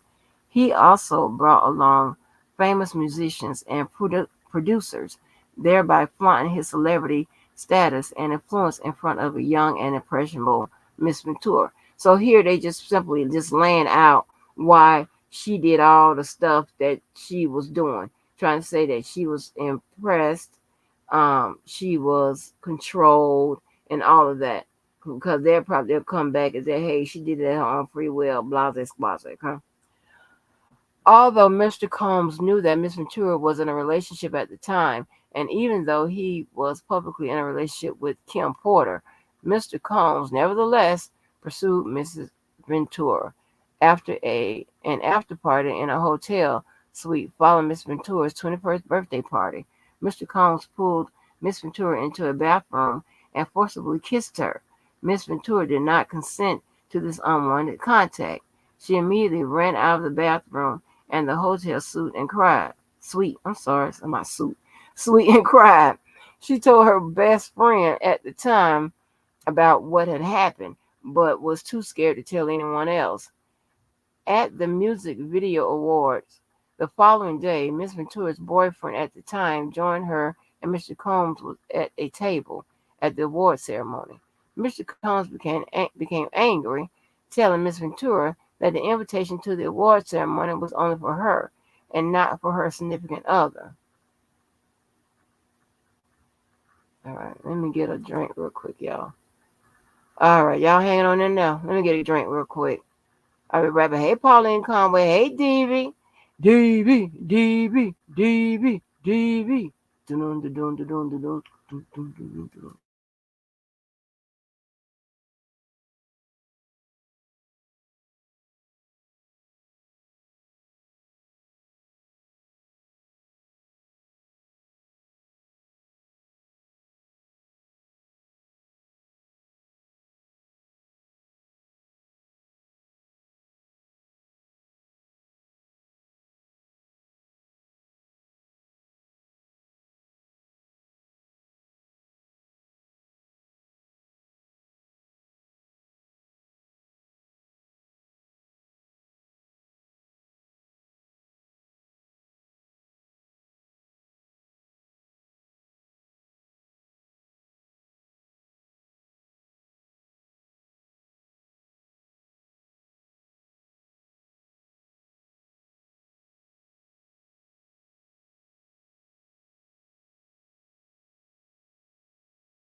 I thought I had my goddamn mute off. I've been talking all this time. David, wow, you be on them damn cups and all of that. Listen, guys, I'm gonna need y'all to get all of that in check. Get all of that in check. Lay off them cups, lay off them substances, and go get your colon checked. Go get your liver function checked. Go get, because y'all don't like to do all of that. Go to the doctor. If you're going to continue to add all of that to your life, go to the doctor. It ain't cute. It's not cute. Go to the damn doctor. That's what be scaring me. Oh, God. Let me tell you, I'm a person, and I know this might sound crazy, but if you think about it, it sounds logical. I don't like problems. And and then sometimes you got to deal with folks with problems. I mean, there ain't nothing you could do about it, but help them if you can. I don't like all them, volunteer problems, okay? I I don't know if it's the only child in me. I don't know, that may be my selfish issue or whatever, but I don't like problems, and I don't like problematic people. I don't like people causing me problems. I don't like all that. That's too much. Like shit, I'm not even causing my own problems. You understand what I'm saying? The motherfucking cuckoo mother, when I went to get my water, I had to peep in. Of course, cuckoo mama over there having a fit because some shit she likes to hit me on saying and ah and shit like that. She likes to try to, say shit like that, right? So the man she posts, I went and listened. That man saying the same motherfucking thing. She don't know what the fuck it is she talking about. The thing about it is, bitch, you can't motherfucking read a motherfucking piece of paperwork and break it down, bitch, without motherfucking fucking it up and twisting the meaning and all that motherfucking bullshit. Bitch, sit your ass down. You come in my motherfucking city, bitch.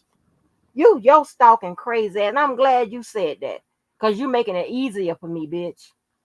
I'm glad you said it with your crazy ass.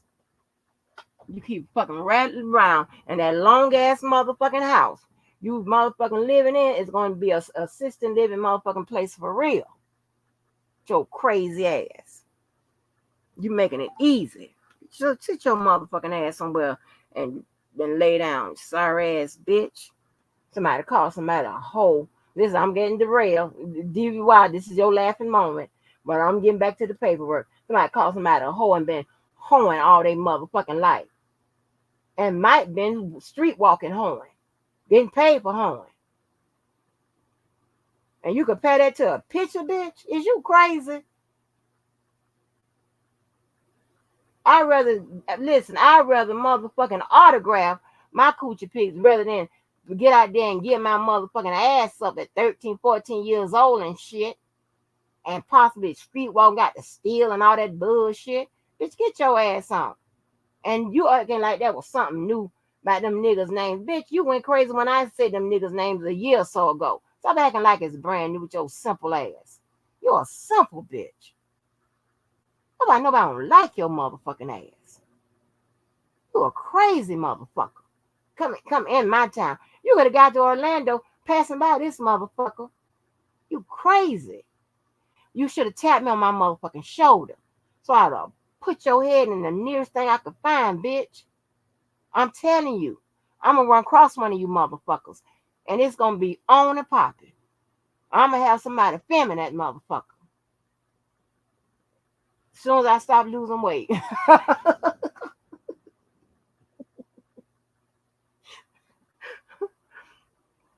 soon as I go out there, my daughter said, pump that motherfucker. And I don't know what she talking about.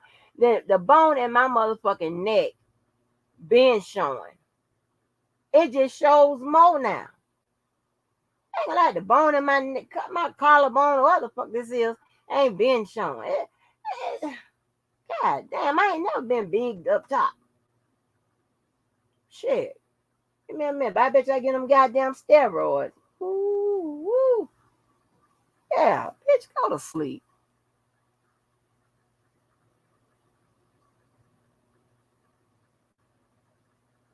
Yeah, that's crazy. They're always trying to, These motherfuckers are weak, okay? Weak. Always got to go get somebody. What about you? Why don't you do it? Why don't you go head to head? Gotta compare something. I don't give a fuck about you or your motherfucking comparison motherfucking crash test dummy. I don't give a fuck about none of you motherfuckers. Understand that. The fuck I'm gonna give a fuck about all that bullshit. I'm gonna disclaimer too. Of course I ain't talking about y'all. Talking about the motherfuckers with the bullshit. With me. For what? Angry. The people that you need to be angry with the people that was in your house and the people that was outside your house, not me. I ain't got nothing to do with that. And your motherfucking ass. Shit, I got mad at my choices. I ain't come on here and take them motherfuckers out on you motherfuckers. God damn. Let me tell you. I've escaped so much shit. And this right here, I mean, this ain't nothing. You know what I mean? The people I don't escape. Huh?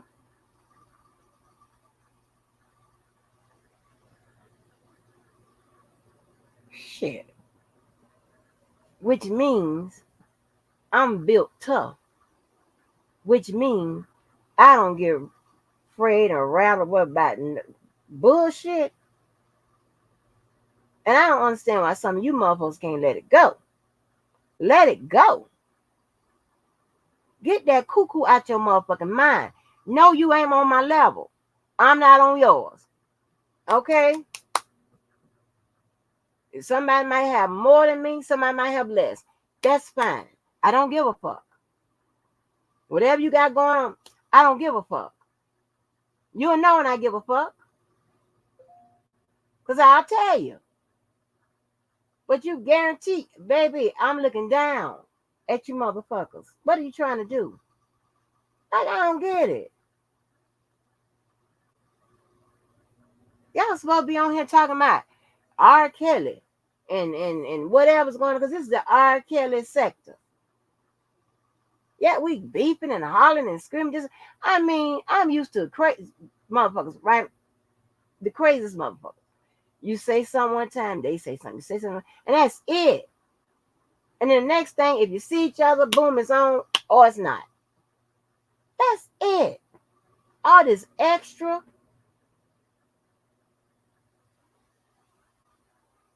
Is unnecessary.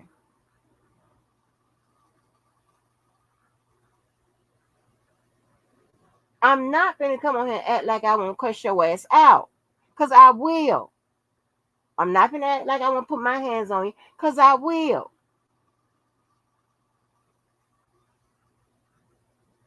I'm not going to act like I want motherfucking get a goddamn piece of paper against your motherfucking ass.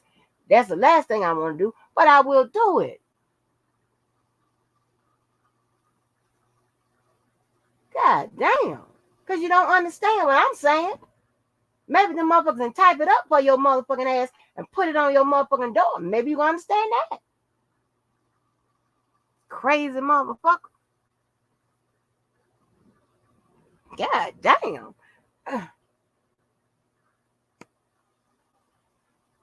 Because my proficiencies ain't your proficiencies. We got a problem. In your head. We don't have a problem. You making it a problem. You making me your topic. You making me your role model, your agenda, your inspiration, all of that. That's what you're making me. That is sad. I'm not none of that. Go build it off Martin Luther King. That's somebody. Malcolm X.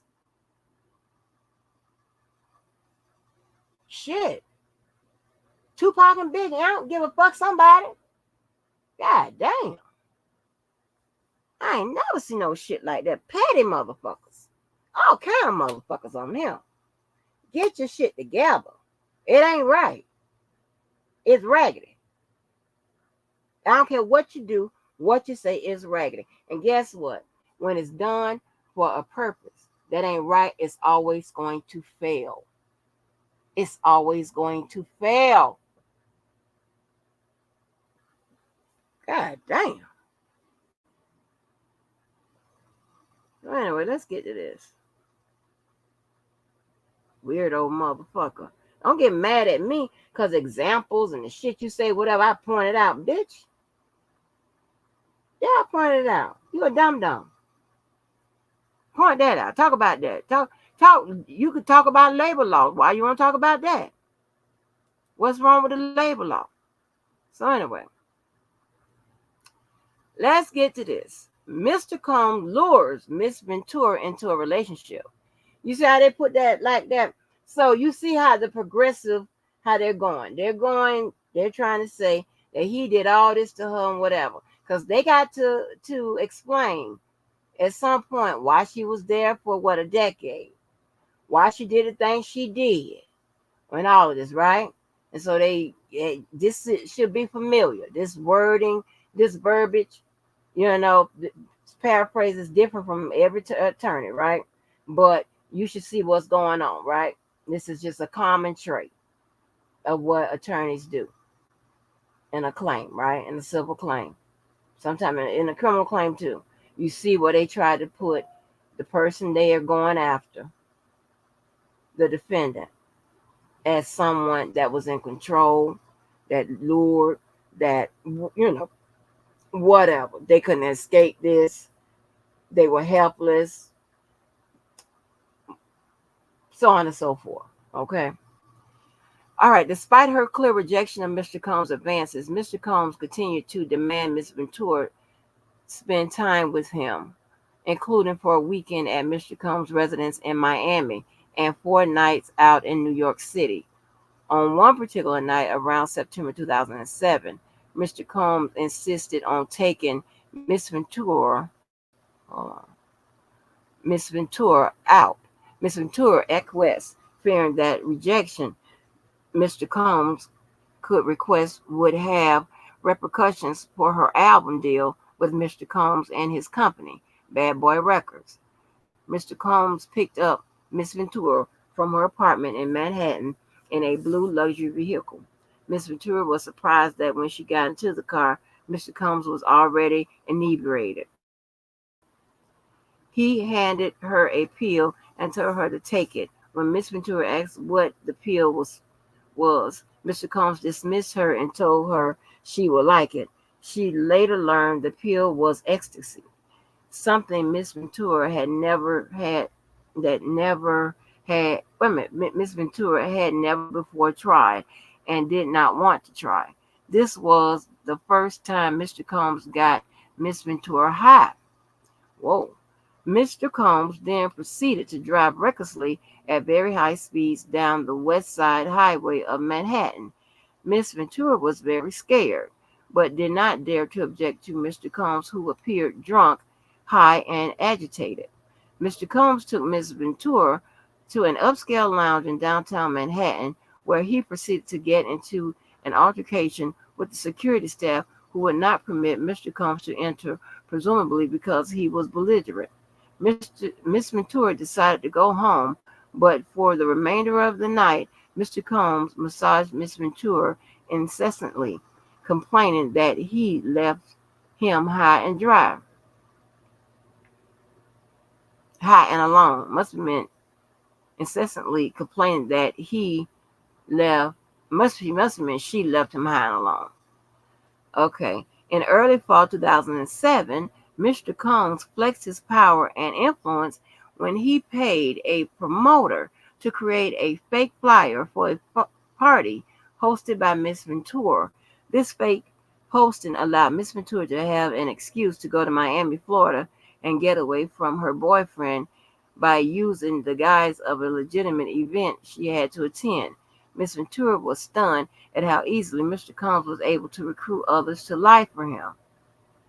Miss Ventura was uncomfortable with the fake flyer, but because of the request to go to Miami was made by the owner of her record label, and because she was scared to go against his wishes and face repercussions to her nascent career, Miss Ventura agreed to join Mr. Combs in Florida.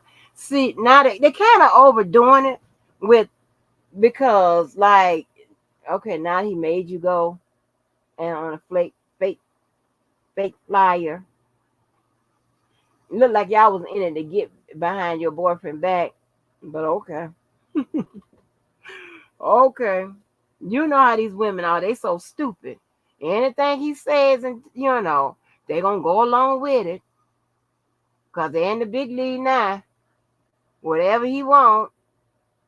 So they blaming this fake flight. Like she couldn't like you couldn't say especially if you know it's fake. You bring that to the attention of somebody if the record label and all that is if Sony and all those people are in it, you bring it to the attention of somebody, or you could just decline to go. Nobody can force you on a plane. Like, damn, that's not part of your contract. To get up and go whenever he tells you, wherever it is. Like, come on. During this trip to Miami, Mr. Combs provided Miss Ventura with copious amounts of drugs. She became more intoxicated than she ever had before, and her intoxication lasted throughout the weekend trip. As she wanted Mr. Combs to continue to support her career, she felt she could not refuse Mr. Combs urging her to take more drugs. After providing her with drugs, Mr. Combs had sexual intercourse with Miss Ventura during this trip. Within 2 years of meeting Mr. Combs, Miss Ventura found herself lured into the immediate circle of her boss, the owner of the record label and one of the most powerful men in the entertainment industry. So, and of course, they got to do all of this to explain how the hell she became his girlfriend. Okay? Mr. Combs exerts control over Miss Ventura's career and personal life. Ooh, they put landing on thick. From the very start of their relationship, Mr. Combs exerted his power and influence over Miss Ventura. This dynamic was fueled by their nearly 20 years of age difference, as well as their relative positions in the entertainment industry, with Mr. Combs considered a music mogul and Miss Ventura at the very start of her career as an entertainer. Mr. Combs' aggressive and demanding approach to those he worked with made it impossible for anyone to challenge him, and Miss Ventura soon learned that Mr. Combs insisted on blind loyalty from everyone in his inner circle. Although Miss Ventura had saved up some earnings from her young modeling career, Mr. Combs' ostentatious display of wealth was intimidating to her. Mr. Combs paid for things with wads of cash and would repeatedly tell Miss Ventura, "Don't worry about money, I have money."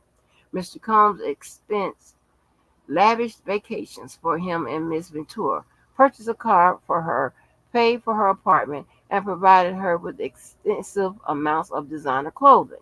Around 2008 2009, Mr. Combs began to rent an apartment in Manhattan for Miss Ventura.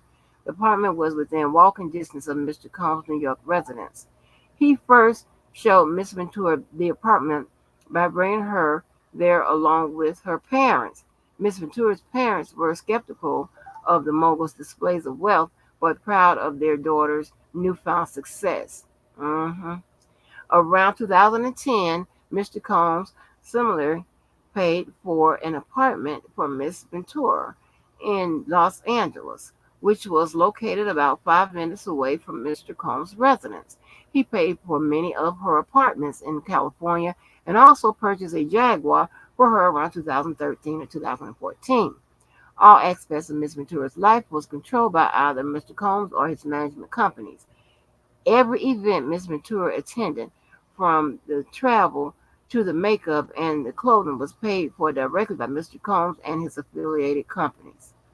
Compounding all this encompassing intrusion into her life, Mr. Combs secured his control over the young and impressionable Miss Ventura by introducing her to a drug-fueled lifestyle that kept her complacent and compliant. Okay. Mr. Combs first introduced Miss Ventura to opiates around 2008 and would often have pills and other drugs out in the open like candy.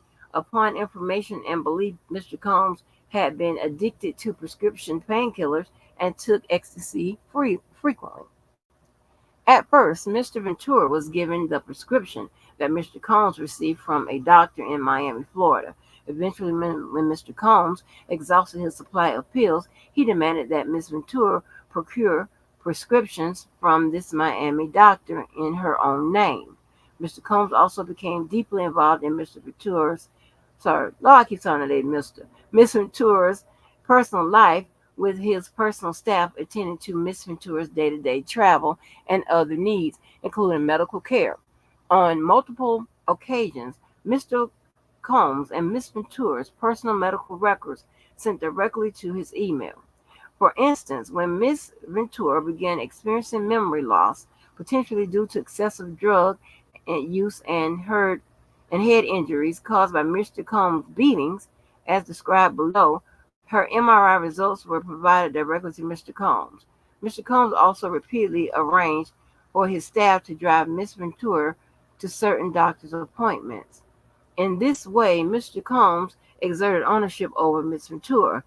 As another example, of the way in which he manipulated Miss Ventura and ensured obedience early on in their relationship.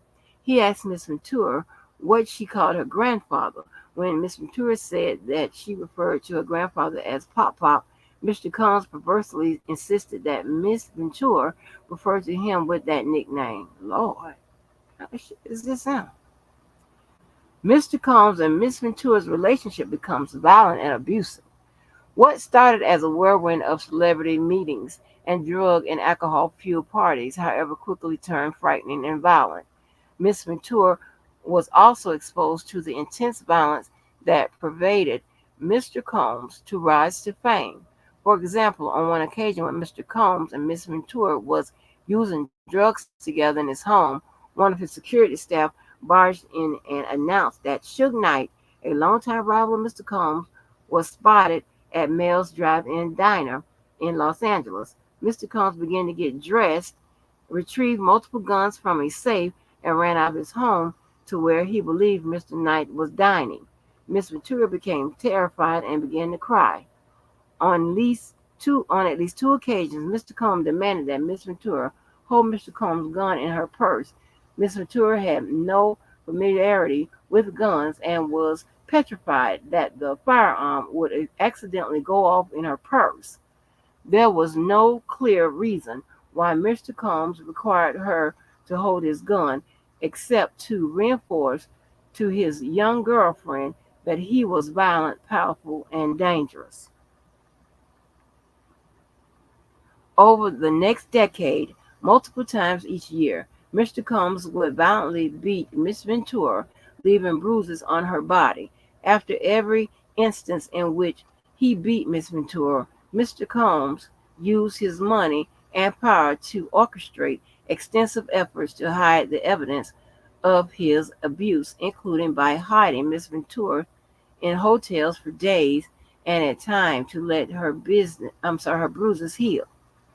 In one such instance, after a party with Jay-Z, Mr. Combs beat Miss Ventura repeatedly in an east side, including in an Escalade. Lord have mercy, I can't see, including by kicking and hitting her.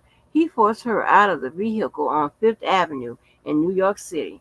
She was eventually able to hail a cab and get to her apartment in Manhattan, where she cried in fear, realizing there was no one she could tell about what had happened in the hands of an incredibly powerful man.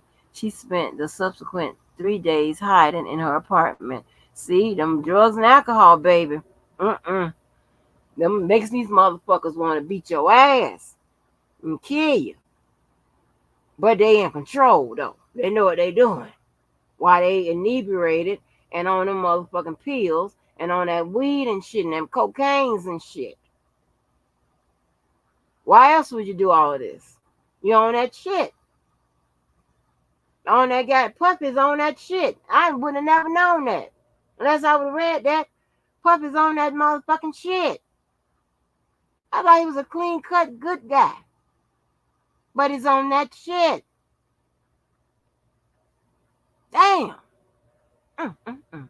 In 2002, in January 2009, after Mr. Combs learned that Miss Ventura spoke to another music manager at a party in Los Angeles, he became enraged. She had hoped speaking to this manager would allow her to further grow her career and that Mr. Combs would be happy for her. But instead, he became extremely angry and pulled her out of the club where the party was taking place. In the car, leaving the club, Mr. Combs beat Miss Ventura, pushing her into a corner of the vehicle and stomping on her face. Oh my God! Mr. Combs' security staff, Roger Bonds, tried to stop the beating but was unable to de escalate the situation. When the car arrived at Mr. Combs' residence, Miss Ventura attempted to run away, but Mr. Combs followed her and proceeded to again kick her in the face. God damn! Miss Ventura was bleeding profusely and was ushered into Mr. Combs' home where she began to throw up from the violent insult. God damn! Upon recognizing the damage he had done and the physical evidence of his abuse, Mr. Combs panicked and forced his staff to bring Miss Ventura to a hotel suite at the London Hotel in Los Angeles, where she was required to stay for a week. During this stay, as her injuries as her injuries from the beating healed, Miss Ventura began to fully realize that Mr. Combs' tremendously loyal network not only knew about and witnessed his assault, but also that these witnesses were not willing to do anything meaningful to stop Mr. Combs' behavior. She recognized that she was powerless and that reporting Mr. Combs to the authorities would not alter Mr. Combs' status or influence, but would merely give Mr. Combs another excuse to hurt her. So right there, they're giving an excuse as to why they didn't report all of this to the cops then. Mm-hmm. And listen, bald head bitch, while you over there complaining about me, you motherfucking talk about shit on my wall, shit I talk about, whatever. Now I'm talking about what the fuck you talking about on your motherfucking wall. So get over it, bald headed motherfucking beaver. Yeah, you go tell them I'm talking about a motherfucking ass in between this. So stupid bitch. The stupid motherfuckers get on my nerve. That's why I don't have them around me. They're too slow. You talk about everything I say, everything I motherfucking do, everything I put on. I'm talking about what the fuck you put on your wall, slow bitch. And I pointed it out. And do better, bitch. There's one for you, D.B. Wild. While in the hotel, she asked to go home to her parents, but Mr. Combs wouldn't let her leave. She lied to her mother when asked about an online gossip forum that reported the assault. Mr. Combs proceeded to instruct his assistant to purchase excessive amounts of gifts for Miss Ventura, which were delivered to the hotel room where she remained trapped. Mm-mm-mm. You should have threw some canned goods, bitch, to get up out of there. Miss Ventura was terrified, isolated, and unable to see a pathway out of Mr. Combs' abusive hold on her life. Again, throw some motherfucking canned goods and cups. Get the fuck out of there. She found herself becoming numb to the abuse and she was experiencing and became entirely beholden to Mr. Combs' demands. She began to blindly follow his instructions out of fear of again being on receiving end of vicious beatings. By Mr. Combs' own admission, his relationship with Miss Ventura was like Bobby and Whitney, a clear acknowledgement of the unequal power dynamic and excessive domestic violence that permeated their relationship. From the outside looking in, Miss Ventura had heard others refer to her relationship with Mr. Combs as akin to Ike and Tina. Her volatile and abusive partner, who also owned her label and therefore held her future success in his hands, had fully exerted control over every aspect of her life. Mr. Combs forces Miss Ventura into sex trafficking. Huh? Within a few months of beginning within a few months of beginning a romantic relationship with 40-year-old Mr. Combs, The 22-year-old Miss Ventura felt beholden to his whims and demands. While in New York City, Mr. Combs told the okay, hold on. I don't like how this person wrote this. Hold on. While in New York City, Mr. Combs the Miss Ventura Miss Ventura, that's what it says, that he wanted to engage in a fantasy of his called voyeurism, where Mr. Combs said that it would turn him on if he saw Miss Ventura with another dick. Huh? What? The first time Mr. Combs hired a man and brought the man to his home in Los Angeles. I told y'all they be doing that in this world, right? They be, I mean, they have no shame in their game. They be trying to contact those Instagram models and shit like that, because they be knowing girls that go out there and get that money, get that ass up and get that money, or shake that ass or get the money and shit. And these motherfucking people are paying for ass shaking in the face and whatever else. This is terrible. Um, The man, Mr. Combs, and Miss Ventura wore masquerade masks and ingested drugs. Mr. Combs directed Miss Ventura to perform sexual acts with this man while Mr. Combs watched them. He masturbated while he directed Miss Ventura and the man to do specific sex acts. Lord. I got it. Let me go around here and ask a man. I just got to ask a man. I'm going to get back to reading. Let me ask a man something. I got to ask a man something. Can I ask a man something? Is any man in here or women you could answer to? I'm back around here with y'all. If a man, okay, wait a minute. Maybe this might be premature. I would think that a man in a room watching another man and a woman get down, I would think that gave homosexual vibes. I ain't saying nothing wrong with homosexual vibes. I'm just saying, to me, that's what it gives. It gives homosexual vibes.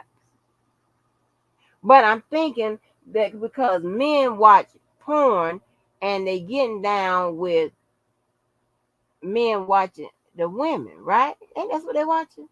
A man is watching a man with a woman. So if it ain't gay vibes there, maybe it ain't gay vibes in person. This is too much for me. This is something I don't talk about. It's too much. It just gives.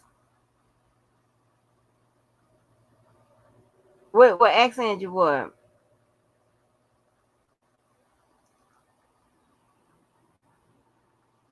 Oh yeah. Oh, I don't know about all this. Wait a minute. Okay, man. Oh, well, let me get to that. Well, I'm just saying. Do that give? That is weird to me. I can see a man all in there with a bunch of women.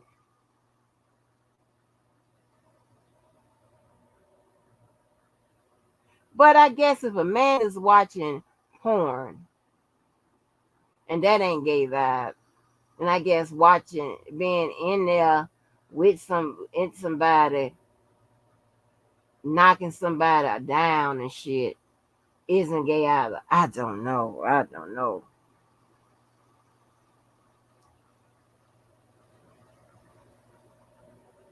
Okay. Oh, okay. Yeah, that's just funny. I don't know about nobody else, but that's just too much to me. Okay, the entire encounter lasted multiple days. Lord have mercy, they in there getting down with the get down. Multiple days. Woo! Mr. Combs began to call the arrangement a freak off or FO. He would repeatedly tell Miss Ventura random moments that he wanted a FO, and Miss Ventura was eventually expected to facilitate the location and the hiring of the male sex workers. I mean, you hiring prostitutes. What the fuck? At certain points during Miss Ventura and Mr. Combs' relationship, he would insist on FO on an FO weekly. Mr. Combs would repeatedly tell Miss Ventura that this practice was our thing and our secret. I know it is. Just like that man asked me to step on his penis. He didn't want me to tell nobody that either. See, I escapes, okay? I done escaped all kind of motherfucking shit. Did I escape the man that I had me for 2 days? I escaped. I escaped with my daughter by throwing the motherfucking canned goods and cup. I escaped. I escaped the man talking about stepping on his penis. I escaped.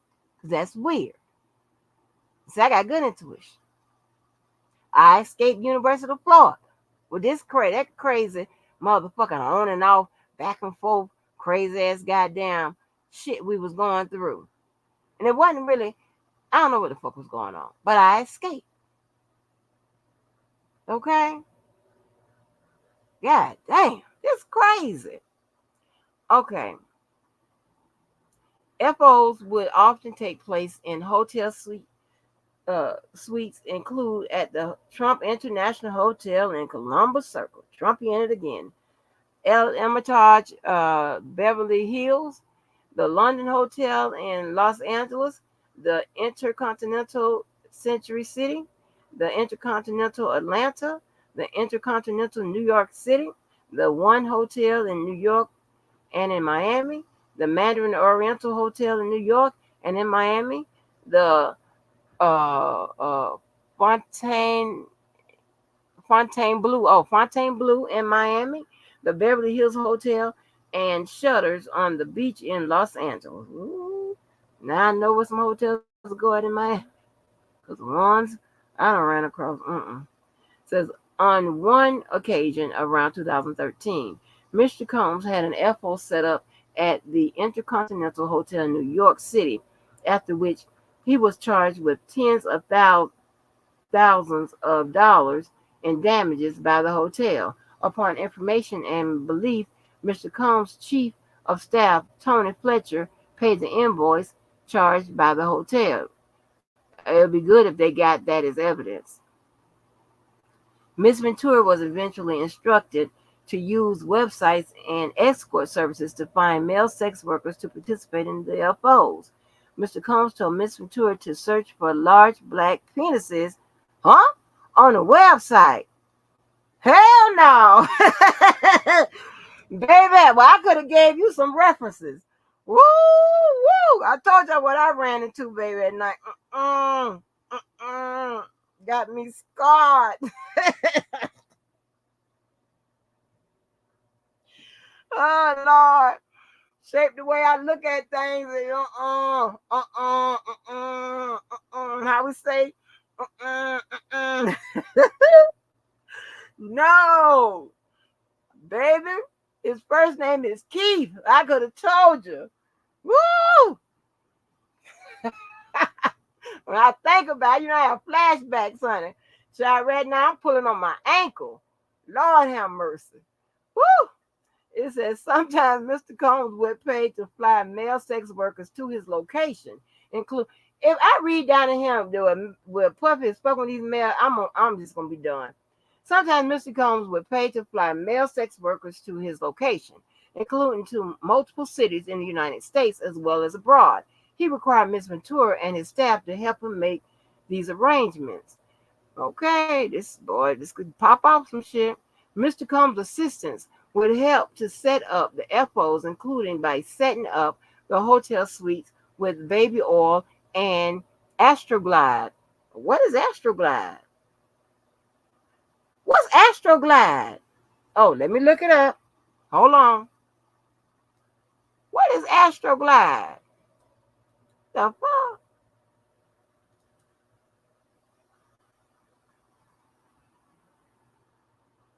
Astroglide. What's Astroglide?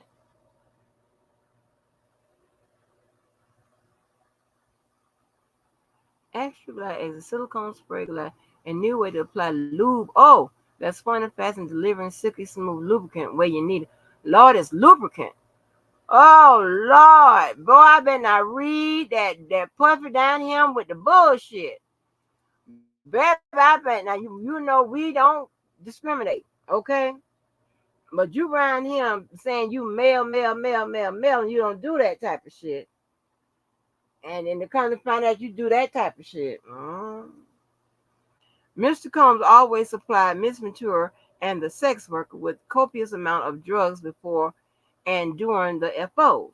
Miss Ventura was given ecstasy, cocaine, GHB, ketamine, marijuana, and alcohol in excessive amounts during FOs, which allowed her to dissociate, during these horrific encounters. It became commonplace to get IV fluids in the days after an FO to recover from the excessive substances pushed upon her. Y'all know I get tired when I get excited and shocked. Woo! Miss Ventura was required to dress up in lingerie for an FO, and Mr. Combs insisted she wear white nail polish to contrast her nails with the skin of the black men he hired to have sex with her. Huh? During the FO, Mr. Combs would instruct Miss Ventura to pour excessive amount of oil all over herself. Mr. Combs would then instruct Miss Ventura and the sex workers to speak to each other and then would specifically tell Miss Ventura where to touch the sex workers. Mr. Combs would say things like, grab that big black dick. Oh, Lord, I didn't mean to say that. And ask her, how does it feel? As he directed her to perform for him. Wait a minute, let me say it a different way. Mr. Combs would say things like, grab that big black dick and ask her, how does it feel? As he directed her to perform for him.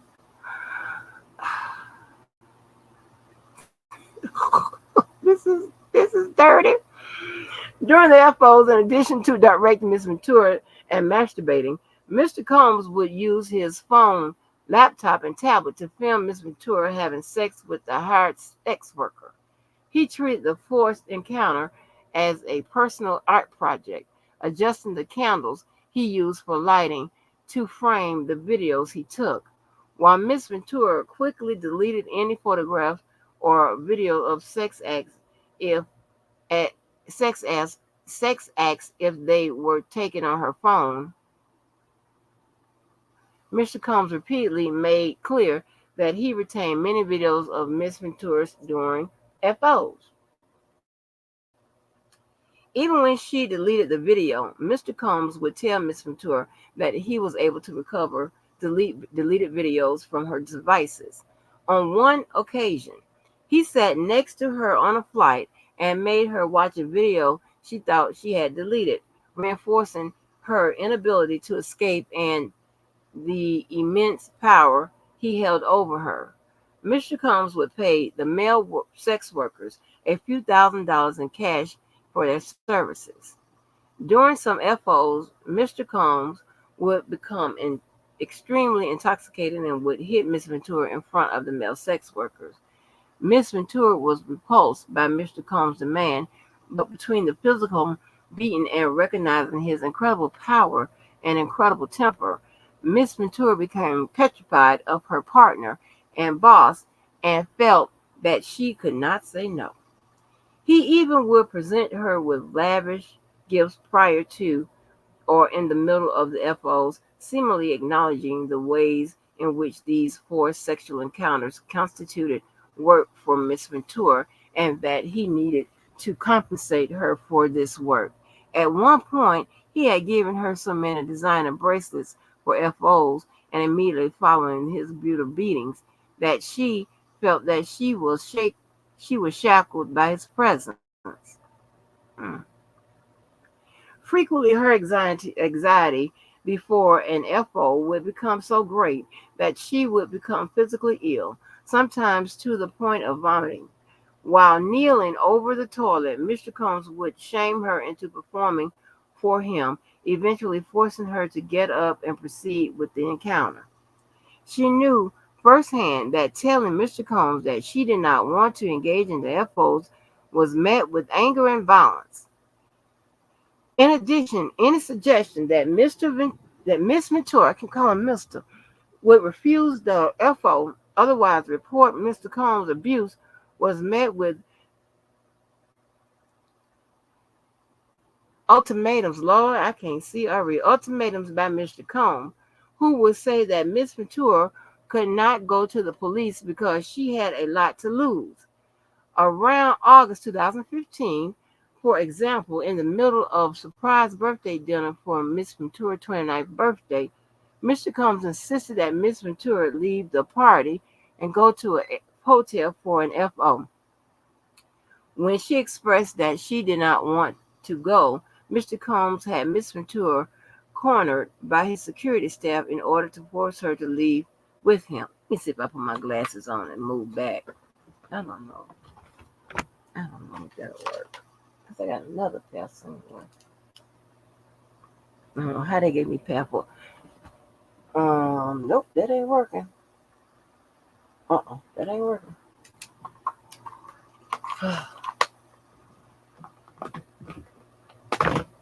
Oh, God. After this FO, Mr. Combs and Miss Ventura went back to the hotel room that Miss Ventura was staying in, where some of Miss Ventura's friends were already hanging out. Mr. Combs was severely intoxicated and at one point during the night picked up one of Miss Ventura's friends like a child and dangled the friend over the balcony of the 17th floor of the hotel suite. Miss Ventura and her friends were scared by Mr. Combs' erratic behavior, but Miss Ventura was heavily sedated because of the drugs she took to participate in the FO and therefore was unable to respond to Mr. Combs' terrifying behavior. The FOs became frequent work for Miss Ventura. See how they shaping this up? This some Rico type language.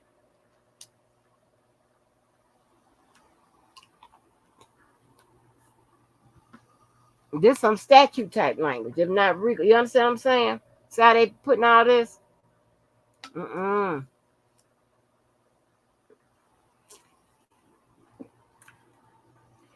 The FOs became work for Miss Ventura, and despite her pro- protest protestations, is that right?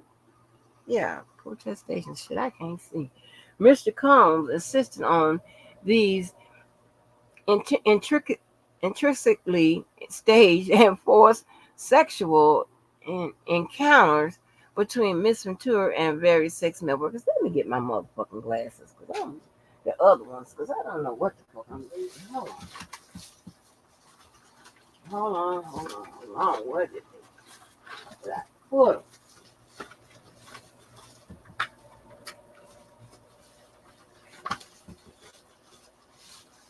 Where did I put them? I thought I put them glasses in here. Oh, I can't see.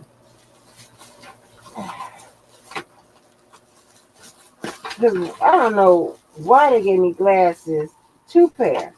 1% up close and 1% in the back. I don't understand that.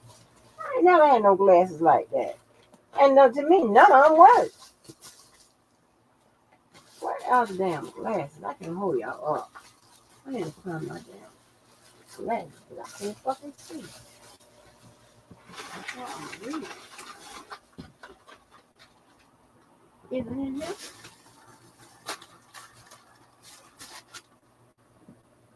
I can't see. I put them damn glasses up. I'm coming, y'all. I'm sorry. I'm trying to read for y'all. I can't see shit while I wait on this thing. I'm looking for the damn glasses.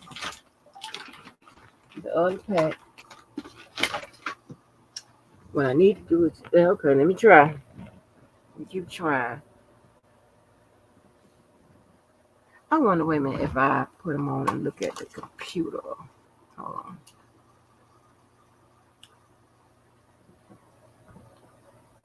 Okay, well, that's a little bit better if I'm looking at the computer.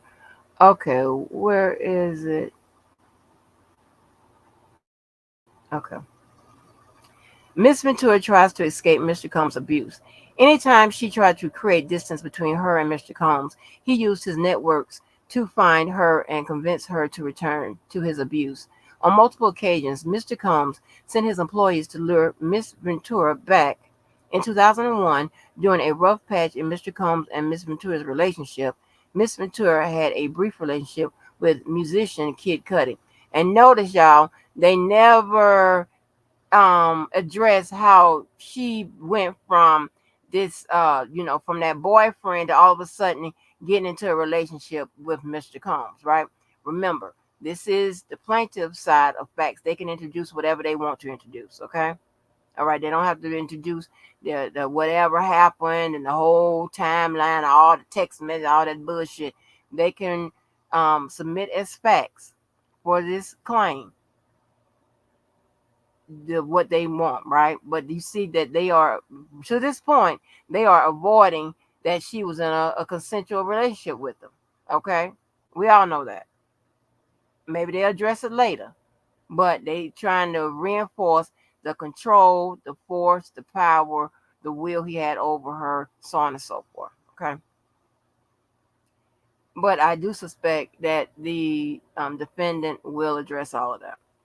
Okay, when Mr. Combs returned from a trip, he demanded another FO of Miss Ventura. She acquiesced. During this FO, Mr. Combs and Miss Ventura phoned and found emails. Wait a minute. During this FO, Mr. Combs found Miss Ventura's phone and found emails between her and Kid Cudi. Mr. Combs became enraged and proceeded to place a manual corkscrew between his fingers and lunged at Miss Ventura. Miss Ventura ran away to stay at Kid Cudi's home to escape Mr. Combs' wrath. Soon after, one of Mr. Combs' staff members told Miss Ventura that he needed to just talk to Miss Combs, even though Mr. Combs was enraged. Feeling like she could not escape Mr. Combs and his network of enforcers, Miss Ventura returned to Mr. Combs. He hit her several times and then kicked her in the back as she tried to run out the door. She went to her parents' home in Connecticut, where her mother took pictures of the bruises that Mr. Combs had left on Miss Ventura's body. In February 2012, during Paris Fashion Week, Mr. Combs told Miss Ventura that he was going to blow up Kid Cudi's car and that he wanted to ensure that Kid Cudi was home with his friends when it happened. Around that time, Kid Cudi's car exploded in his driveway. My God. Jesus. Miss Ventura was terrified as she began to fully comprehend what Mr. Combs was both willing and able to do to those he believed had slighted him. In 2015, Miss Ventura spoke to a popular music manager at an after party in a hotel suite in Las Vegas. Mr. Combs saw her speaking to this manager and sternly told her to step into the bedroom adjoining the suite. In the bedroom, Mr. Combs beat Miss Ventura severely. She ran from corner to corner of the room, trying to avoid Mr. Combs beating and kicking. When she tried to lock herself into the bathroom, he pushed through and punched and kicked her while she curled up under the toilet.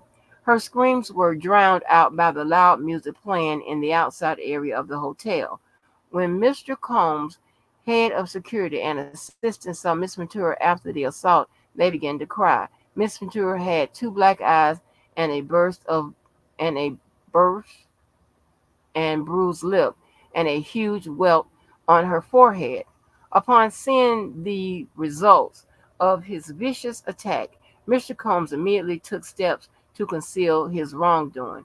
He forced Miss Ventura to stay at his home in Holmby Hills along with one of his sons.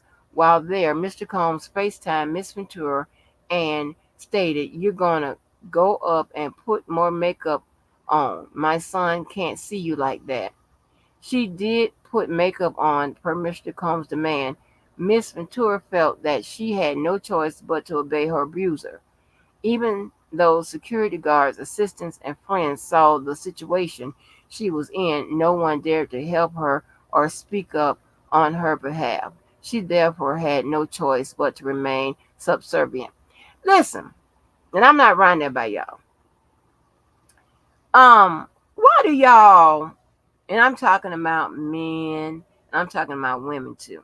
Why do y'all sit up there and see abuse, hear abuse, and act like it's the norm, and you can't say nothing, or you tend to, or and even worse, you tend to side with the abuser. Abuse can be physical, it could be emotional, which is mental. It can be how somebody talk to you and all of that. Why y'all side with the men? What kind of weak ass shit is that?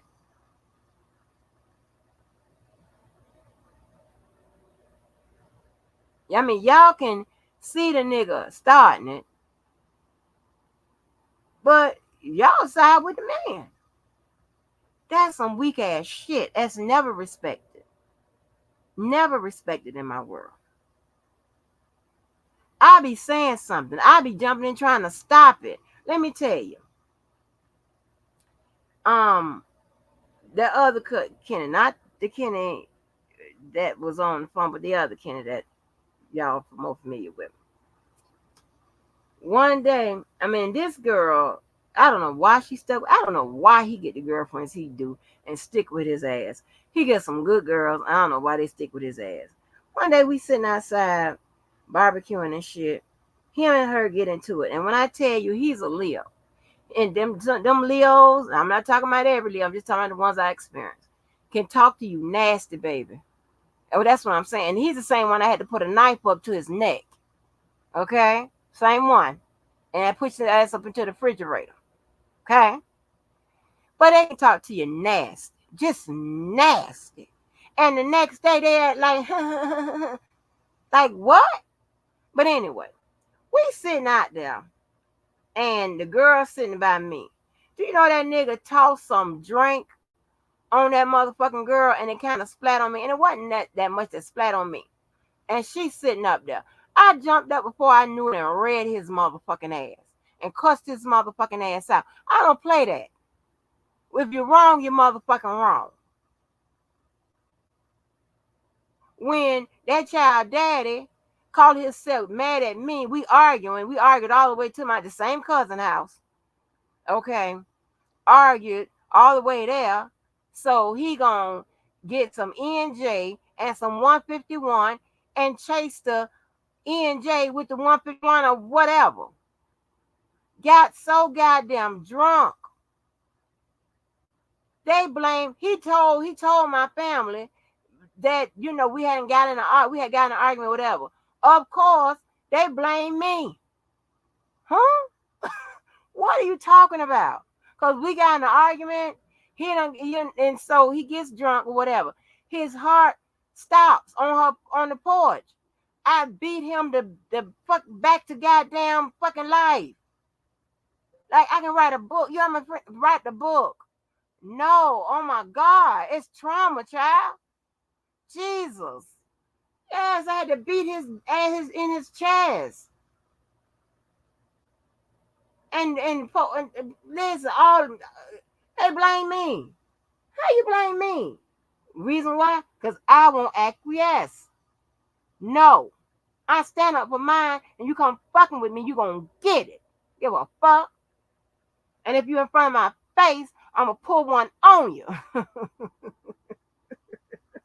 You ain't gonna have me later on in life filing no paperwork and shit. You got me fucked up. And if that ain't enough, I'm gonna pick up that motherfucking phone, and your ass really in trouble. You gonna get out of here. Ask Mr. Walker when how his ass left. You go listen to that phone call with that girl Val on there. His ass ran from that night. He had to leave Florida. Yes. Police family and all. Go to his other police family in Georgia. We didn't give a fuck. Yes. Done slammed me 3 times, and I got to throw canned goods to get my goddamn daughter out. Nigga, you finna die.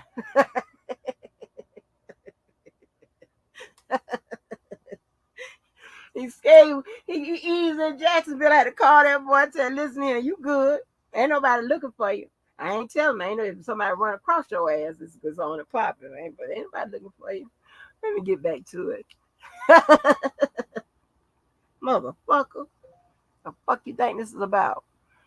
Okay, so it says later in 2015, while shooting a movie in Cape Town, South Africa, Miss Ventura began a flirtatious relationship with an actor. She spent New Year's Eve with this actor, but Mr. Combs soon found out. Lord have mercy. Mr. Combs called the actor and threatened him. The actor proceeded to call Miss Ventura and tell her, "You really need to call Mr. Combs."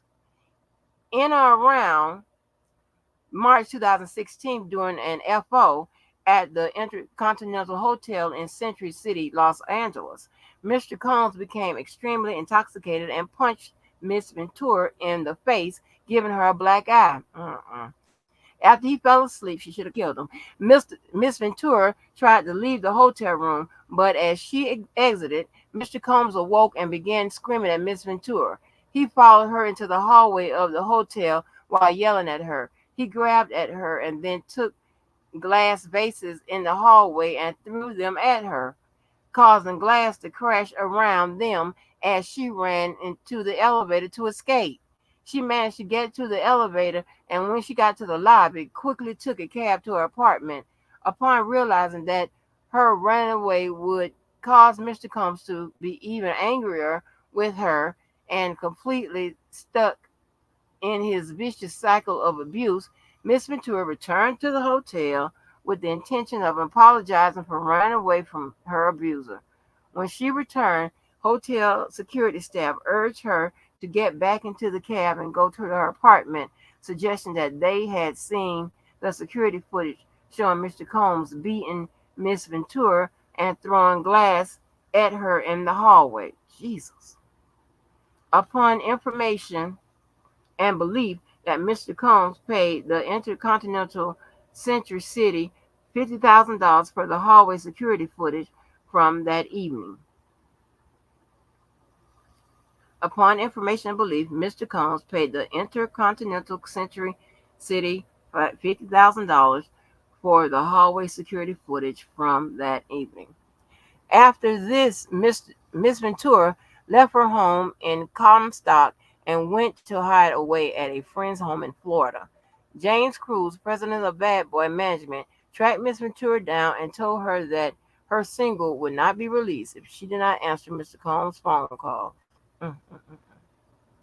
A woman who worked at Sony Music reached out to her with a similar ultimatum concerning her record.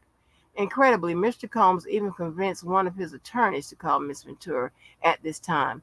The lawyer told Miss Ventura that it is in your best interest to call Mr. Combs back.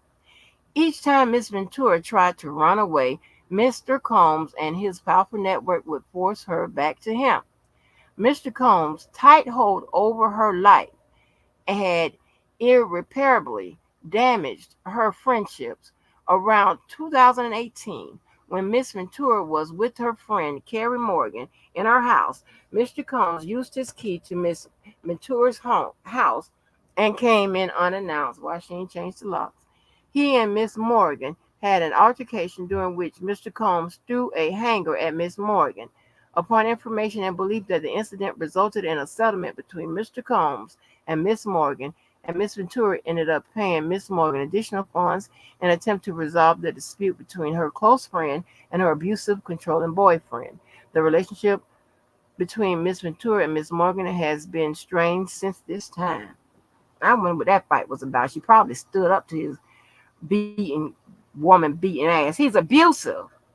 Seeing the extreme measures Miss Combs took to keep a tight hold on Miss Ventura and isolate her from her support network, and having experienced the repercussions of rejecting his demands, Miss Ventura felt that saying no to Mr. Combs would cost her something: her family, her friends, her career, or even her life. Mr. Combs rapes Miss Ventura. By 2007 and 2018, Miss Ventura became desperate to leave Mr. Combs and his abuse of her. She recognized that if she stayed with him, she would never be able to have a successful career or ever physically and mentally safe and be physically and mentally safe. She therefore became determined to completely break away from Mr. Combs and his cycle of abuse and made concerted efforts to avoid him. In September 2018, she joined Mr. Combs for a dinner at an Italian restaurant in Malibu, California, for what she believed would be a discussion about concluding their relationship for good. Girl, trying to talk to somebody, just normally say, hey, this ain't working out. You go your way, I go mine. They ain't never, until they ready to let your ass go. They ain't gonna never work. It's gonna be some shit later. After dinner, Mr. Combs and Mr. Ventura returned to Miss Ventura's home, which was paid for by Mr. Combs. Mr. Combs forced himself into her apartment and tried to kiss Miss Ventura. She told him to stop and attempt to push him away. Mr. Combs then forcibly pulled off Miss Ventura's clothing and unbuckled his belt, and he proceeded to rape Miss Ventura while she repeatedly said no and tried to push him away. Now, wait a minute. Now. Hold on. Now, that can go either way. I'm not making fun of nothing. But listen here, you know how after an argument, an argument,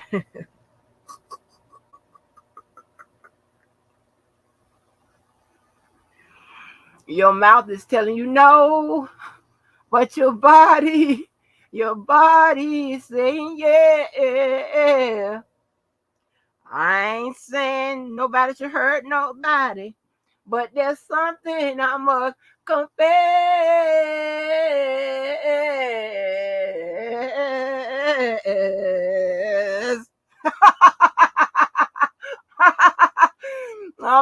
I'm just saying to the one, not to the ones that didn't, want to go through with like a little after argument sex or whatever. I'm not, that you can take that either way though.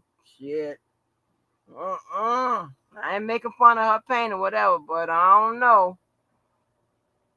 I don't know. Let's see. Soon thereafter, Miss Ventura took steps to completely separate herself from her longtime abuser, including by leaving the home that he paid for and returning the car he purchased for her. Despite moving away, Miss Ventura's address was posted online in early 2019, leading to fears for her safety. Miss Ventura, who was under immense duress during the months, and put the glasses back on, during the months after Mr. Combs raped her, took all steps possible to entirely remove herself from the abuser's habit, including by entering into contracts to end her record deal with Bad Boy Entertainment. Mr. Combs' sexual and physical abuse of Miss Ventura has caused her lifelong harm. As a result of the immense trauma Miss Ventura endured for over a decade with Mr. Combs, she has suffered and continues to suffer from immense emotional distress. Following her escape from the cycle of abuse and sex trafficking she struggled with the physical and mental manifestations of her trauma. The birth of her two children, however, allowed her a new lease on life and gave her purpose. She credits her children with saving her from the trauma she had consumed over a decade of her life. Except for the months when she was pregnant with her children, Miss Ventura struggled with her addictions to drugs and alcohol, addictions that were established and fueled by Mr. Combs. She turned to substances to drown out the memories of her abuse without being intoxicated. She suffered from horrific nightmares of the forced sexual acts of Mr. Combs demanded she participated in during the regularly scheduled FOs and of the physical beatings that she endured throughout the relationship. She definitely she had difficulty eating or sleeping, and her relationship with her family suffered. During this time, she frequently had thoughts of ending her life. To rebuild her life and her career, Miss Ventura needed to completely reinvent herself. She checked herself into inpatient treatment and a rehabilitation center, where she first confronted the extent of the trauma she lives with. She has required intense therapy and other medical care to recover from Mr. Combs' abuse, and she will forever live with the physical and psychological repercussions over the over a decade of violence, fear, and exploitation she endured. Although Miss Ventura wasn't able to speak up against the years of abuse she endured at the hands of Mr. Combs, she has since been able to rebuild her life and confront her trauma. Thanks to the passage of New York's Adult Survivors Act and California Sexual Abuse Accountability and Cover Up Act, she is now ready and able to confront her abuser and hold him and those who enabled his abuse accountable for their actions.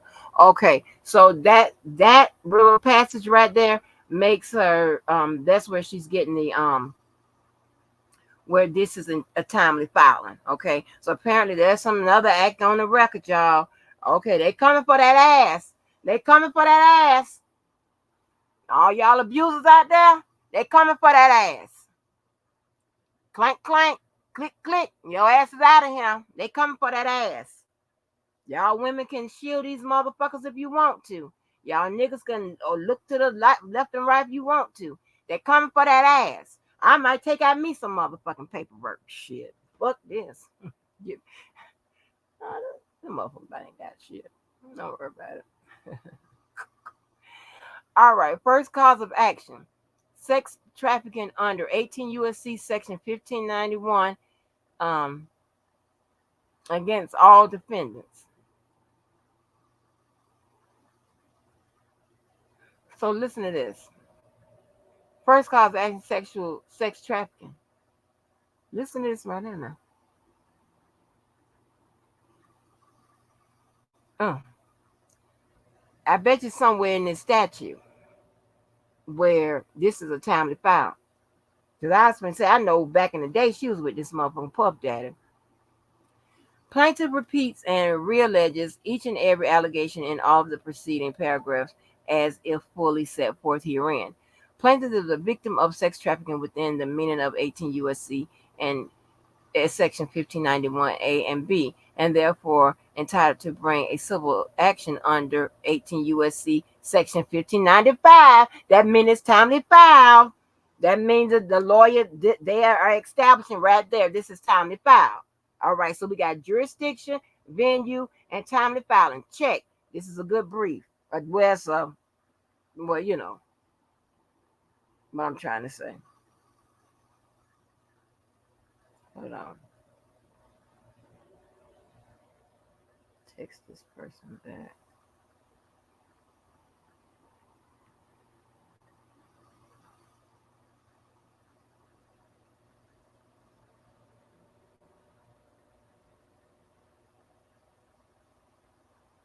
Oh, y'all, let me call real quick. Call real quick. Y'all good? Hold on for a minute. Hold on.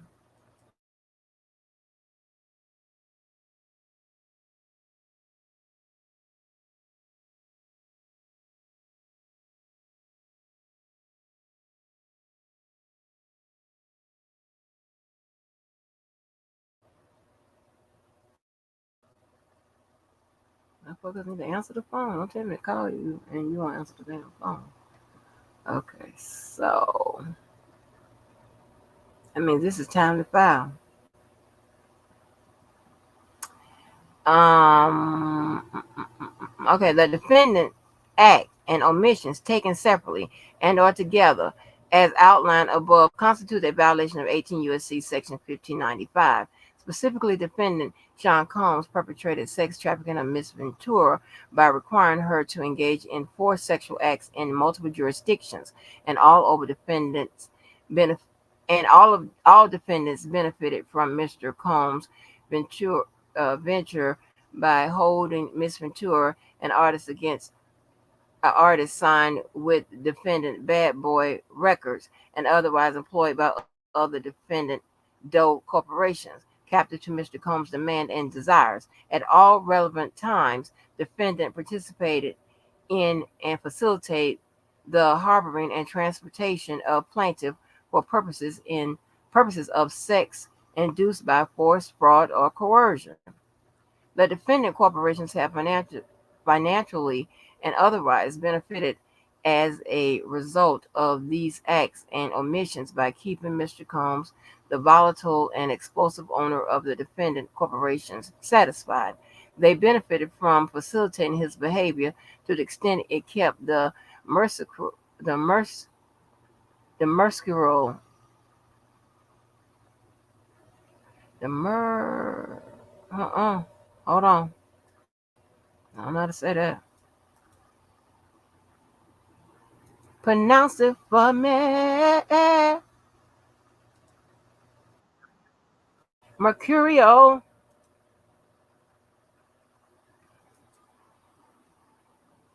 Mercurial music mogul happy and kept Miss Ventura obedient to Mr. Combs and the corporation's interests. Defendant Combs and defendant Bad Boy Records, Bad Boy Entertainment, and Doe Corps 1 through 10 formed a venture as defined by 18 U.S.C. Section 1591, given that they constituted a group of two or more individuals associated in fact, whether or not a legal entity. Oh shit, that's Rico land. Oh, this kind of reading like a civil Rico. Hold on, is that civil Rico? Wait a minute. Wait a minute.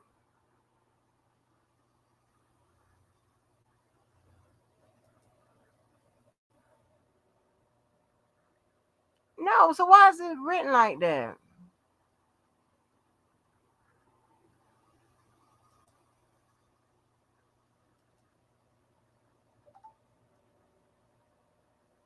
Okay. All right. Well, I guess that language can be, well, it ain't like, well, that language can be found in more, one or more statutes, but it's more closely, of course, associated with RICO. Okay.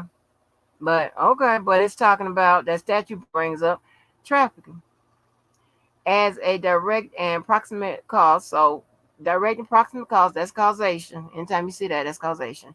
Result of defendant's unlawful conduct as alleged here and above, plaintiff has suffered physical injury, severe emotional distress and anxiety, humiliation, embarrassment, post-traumatic stress disorder, economic harm, and other consequential damages.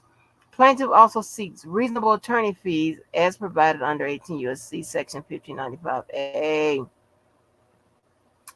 Second cause of action, violation of the New York Services for Victims of Human Trafficking, New York Services Law, and Section 483 BBC against all defendants, and whether it be a civil or criminal, they're all cause of actions. Okay. It says plaintiff repeats and realleges each and every allegations in all of the preceding paragraphs as if fully set forth herein. Plaintiff is a victim of sex trafficking within the meaning of New York Penal Code Section 230.34 and is therefore entitled to bring a civil action under New York Social Service Section 483/BB. The defendant, do y'all want me to go over the abbreviations? Because I don't feel like doing all that, but I will. The defendants act in omissions section separately and or together as outlined above constitutes a violation of New York Social Service Section 483/BB. Specifically, defendant Sean Combs perpetrated sex trafficking of Miss Ventura by requiring her to engage in forced sexual acts in the state of New York, and all defendants benefited from Mr. Combs' venture by holding Miss Ventura, an artist signed with defendant Bad Boy Records and otherwise employed by defendant Doe corporations, captive to Mr. Combs' demands and desires. At all relevant times, defendant participated in and facilitated the harboring and transportation of plaintiff for purposes of sex induced by force, fraud, or coercion. The defendant corporations have financially and otherwise benefited as a result of these acts and omissions by keeping Mr. Combs, the volatile explosive owner of the defendant corporations, satisfied. They benefited from facilitating his behavior to the extent it kept the, what was it again? Kept Marita Mercurial music mogul happy and kept Miss Ventura obedient to Mr. Combs and the corporation's interests. As a direct and proximate result of defendant's unlawful conduct, as alleged herein above, plaintiffs have suffered physical injury, severe emotional distress and anxiety, humiliation, embarrassment, post traumatic stress disorder, economic harm, and other consequential damages. Plaintiff also seek reasonable attorney fees as provided under New York Social Service Section 483BB.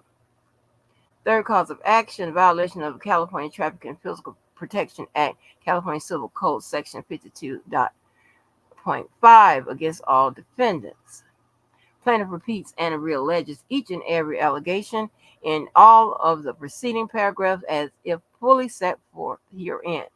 Plaintiff is a victim of sexual trafficking within the meaning of California Penal Code Section 236.1 and is therefore entitled to bring a civil action under California Civil Code Section 52.5. Defendants' acts and omissions taken separately and or together as outlined above constitute a violation of California Civil Code 52.5. Specifically, defendant Sean Combs perpetrated sex trafficking of Miss Ventura by requiring her to engage in forced sexual acts in the state of California, and all defendants benefited from Mr. Combs' venture by holding Miss Ventura, an artist, signed with defendant Bad Boy Records, and otherwise employed by other defendant Doe corporations captive to Mr. Combs' demands and desires. At all relevant times, defendant participated in and facilitated the harboring and transportation of plaintiff for purposes of sexual induced by force, fraud, and coercion. And to get it in your mind, what I'm reading now, even though it's repetitious, you can think of those as the elements of this civil case, okay? So what they're going to have to prove is what's alleged here, all right? They're going to have to support the facts of the case, or what all we read in the beginning, that story, whatever, with the evidence, with testimony, which is a testimony and all of that. And then when it gets here, this is where you're going to have to prove these elements, okay? All right. The defendant corporations have financially and otherwise benefited as a result of these acts and omissions by keeping Mr. Combs, the volatile and explosive owner of the defendant corporation, satisfied.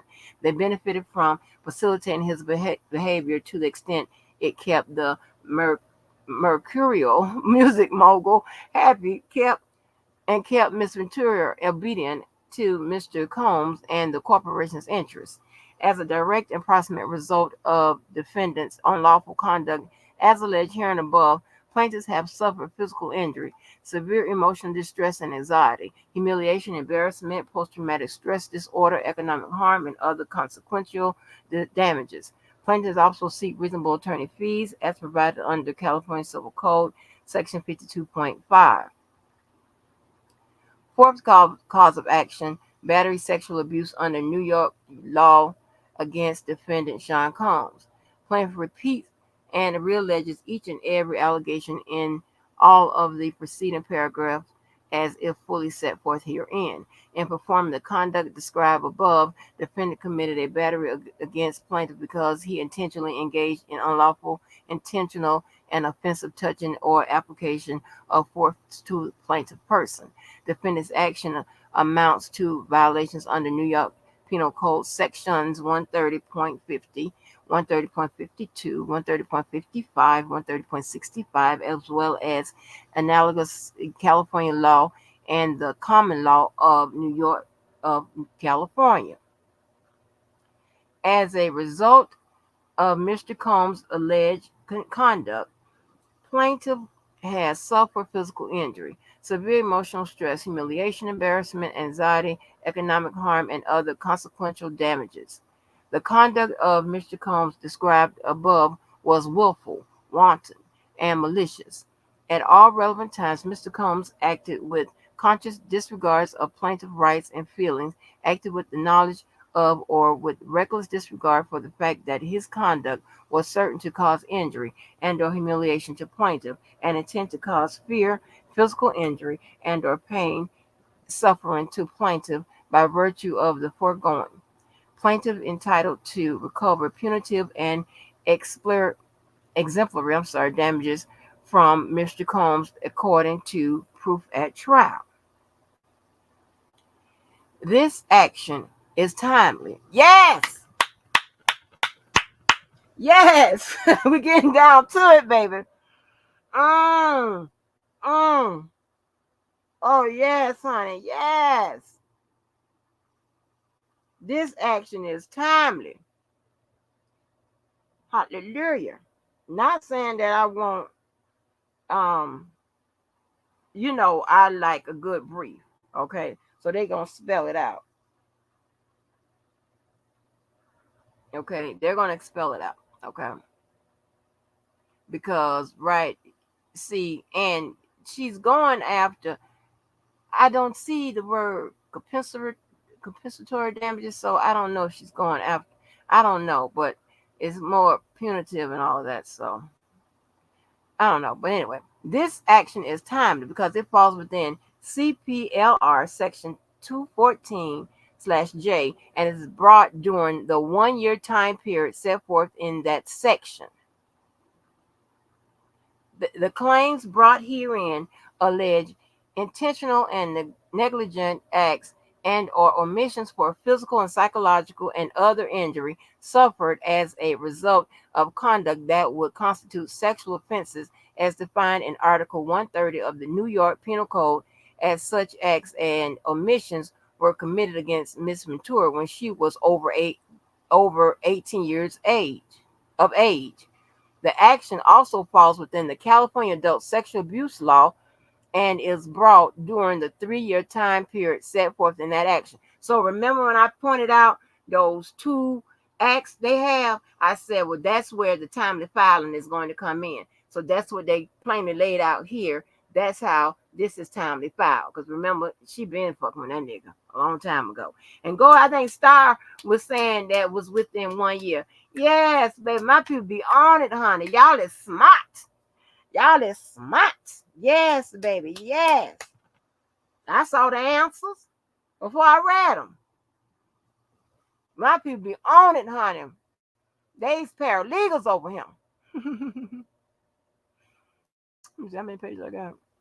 Okay.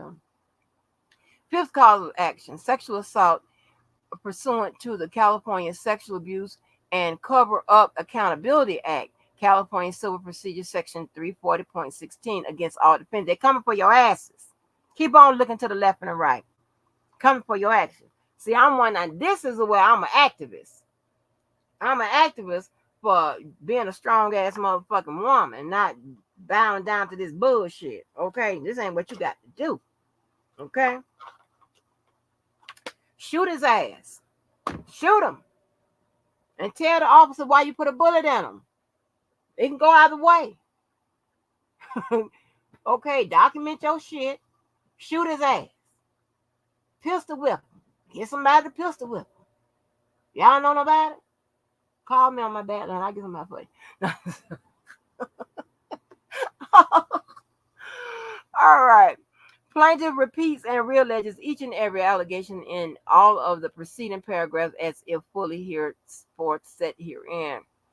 Defendant, I took my glasses off, y'all. Defendant, Mr. Combs, subjected plaintiff to sexual abuse, sexual battery, rape, and forcible act of sexual penetration as defined in California Penal Code sections 234.4, 261, and 289. In doing so, he intended to and did cause harmful and sexually offensive contact with their person and place them in imminent apprehension of such contact. Defendant corporations were entities engaged in a cover up as defined in California Civil Code Section 340.16 4A because defendant corporations took concerted efforts to hide evidence relating to the above described sexual assaults and incentivize individuals to remain silent to or prevented information relating to the sexual assaults from becoming public as a direct proximate and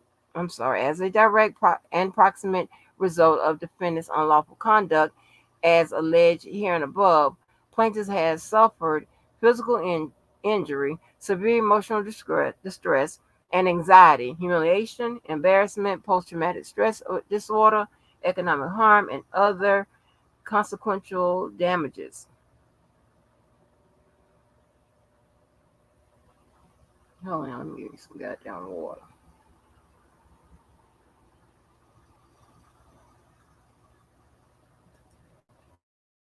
Let me see, y'all with me? I ain't got too much. I'm no fruitcake. I told you, Miss. I know, honey. I know. I know, y'all. Let me check on you. Let me gotta get my damn water. Hold on. You gotta check on your grandchildren. Oh Lord. Hold on.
Oh Lord. Okay. Y'all wanna hear my yes.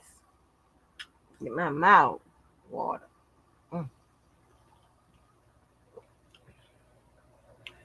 Oh Lord. Atmos, how you read this fast? Maybe you ain't have the okay. Oh, let me look on this. Wow, get close up. Get close up. Okay. Y'all see my thing on the screen? Probably. Okay. Six cause of action: violation of the Victim Gender Motivated Violence Act, New York, NYC Administration Code, Section 10 dash 1101 that seek VGMVPL against all defendants. Y'all want me to read all these abbreviations and shit? Because I don't want to do all of that. It says plaintiff repeats and realleges each and every allegation in all of the preceding paragraphs as if fully set forth herein. The above described conduct of defendant Mr. Combs, including but not limited to Mr. Combs' repeated physical and sexual assault of plaintiff in New York City, constitutes a crime of violence and a crime of violence motivated by gender against plaintiff as defined by the New York City VGMVPL. Okay. The above described conduct of defendant Mr. Combs, including but not limited to Mr. Combs' repeated physical and sexual assault of plaintiff in New York City, constitutes a crime of violence against plaintiff and is a crime of violence motivated by gender as defined in Section 10/1103. The term crime of violence means an act or series of acts that would constitute a misdemeanor or felony against the person as defined in state or federal law, or that would uh, constitute a misdemeanor or felony against property as defined in state or federal law if the conduct presents a serious risk of physical injury to another, whether or not those acts have actually resulted in criminal charges, prosecution, or conviction. And the term crime of violence motivated by gender means a crime of violence committed because of gender or on the basis of gender and due, at least in part, to an animus based on the victim's gender. Animus based on the victim's gender. Okay, that's a mouthful. I ain't never heard of that. So now, I mean, they are really cracking down this violence against women shit. I mean, they got it down like saying because she's a woman, that's all. I guess she was kind of positioned into this bullshit and got control, got beat, and it wouldn't have happened if it was a man or something. I guess I don't know. I don't know anything about this statute. The laws change every day. That's why you can never be so careful. I know, and I'm not pro and against nobody. But I told you, these word of mouth campaigns, these hush campaigns, and all of that, the whisper campaigns, I'm sorry, they get laws and shit changed. Okay, they get laws changed, enacted, whatever. Okay, and you never know. Somebody might be sentenced to 30 years. Might can walk out that door in the next 5, depending on how fair the law is. And if somebody petitions the fairness of the law, hey, where you think amendments come from? Most of the time it's by what? People like you and I putting pressure on legislators. hmm So that's why I'm saying don't ever get too comfortable. All right. And if you got an attorney that's constantly working at it, uh-huh, I done seen this shit happen. I told you that motherfucking killer, he wrote his own motion and he got off death row. Yeah, motherfucker. And they thought I helped him. Like, no, I ain't helped his ass. Crazy. They be put me in all kind of shit. I know. Let me tell you what I be doing to these people. These people be trying to come at me, whatever. I be doing that Floyd Mayweather smile at your ass. You don't know what I know. I ain't bothered by you. The fuck? It says, oh, let me look here. As a direct and proximate result of the aforementioned crime of violence and the gender motivated violence, plaintiff has sustained and will continue to sustain monetary damages, physical injury, pain and suffering, and serious psychological and emotional distress, entitling her to an award of compensatory, there we go, compensatory and punitive damages, injunctive and declaratory relief, attorney fees and costs, and other remedies as this court may deem appropriate, and damages as set forth in Section 10, Section dash 1104. Now, I get all types of them. I'm getting ready to talk. So, listen. She's asking for actual damages, shit she done lost, punitive damages for punishment. She's direct, injunctive, and declaratory. She's directing the courts to issue relief, pay relief of the attorney's fees and all that, and other remedies, right? And other remedies as this court may deem appropriate, damages as set forth. So they're leaving the door open for other damages as the court may deem appropriate. Because a judge has that flexibility. And I think this is a jury trial, so they have that flexibility to award extra shit. Mm-hmm. It says the above described conduct of the defendant, Mr. Combs, constitutes a sexual offense as defined in Article 130 of the New York Penal Law. Pursuant to Section 10-1105A, this cause of action is timely because it is commenced within 2 years and 6 months after September 1st, 2022. So we have a confirmation of our timely filing. Okay? See, when you get actions, right? Whether it's criminal or civil, certain things you're looking for. So I started off looking for what? Timely filing, jurisdiction, venue. I wanted to see if it's compensatory damages is in here. All of this is in here. All right. Okay. Seventh cause of action: sexual harassment, gender discrimination, and hostile work environment under New York State Human Rights Law, New York Executive Law, Sections 290, XC, NY, SHRL, against all defendants. That's why I'm going to do all these abbreviations. Plaintiff repeats and realleges each and every allegation in all of the preceding paragraphs as if fully set forth herein.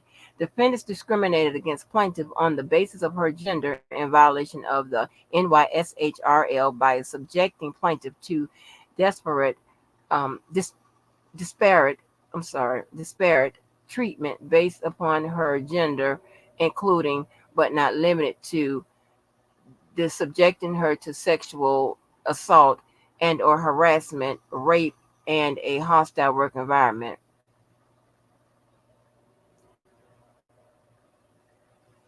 As a direct and proximate result of defendant's unlawful discriminatory conduct in violation of the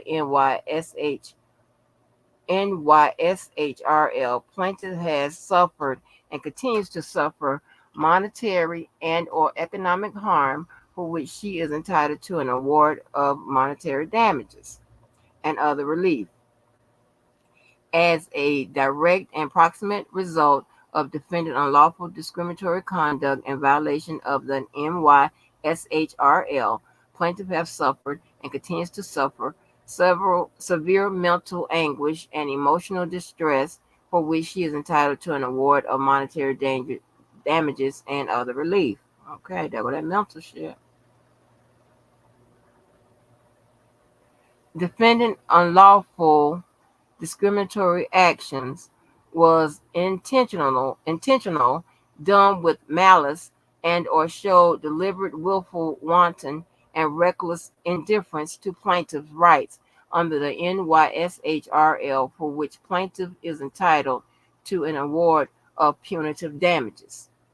This action is timely because it falls within CPLR Section 214/J and is brought during the 1 year time period set forth in that section. The claim brought herein alleged intentional and negligent acts and or omissions for physical, psychological, and other injuries suffered as a result of conduct that would constitute sexual offenses as defined in Article 130 of the New York Penal Code Law. I think 130 is over there in Kelly's case, isn't it? Wasn't that in Kelly's case?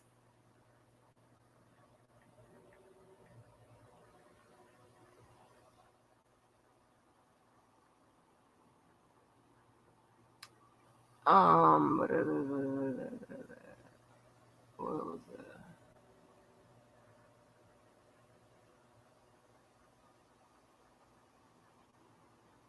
Okay, this claim is here intentional penal law. Okay, and the article is 130 of the New York Penal Law, and such acts and or omissions were committed against Miss Ventura when she was over 18 years of age.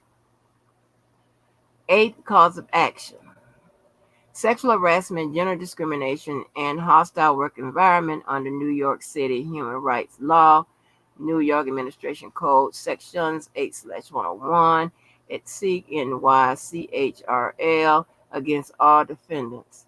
You know, I hate reading all that.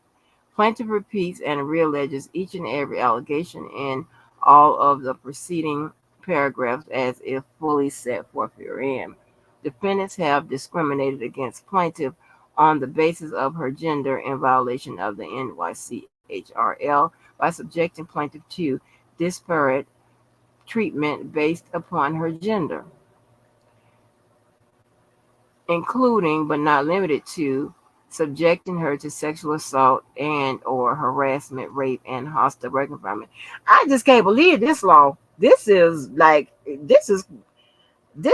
of out there. I don't. Well, maybe not. I don't know if it can be used in this situation. I don't know. I don't know because this ain't my shit. I don't know because they're saying she's being treated different because of her gender, and they're calling it a hostile work environment. I don't know.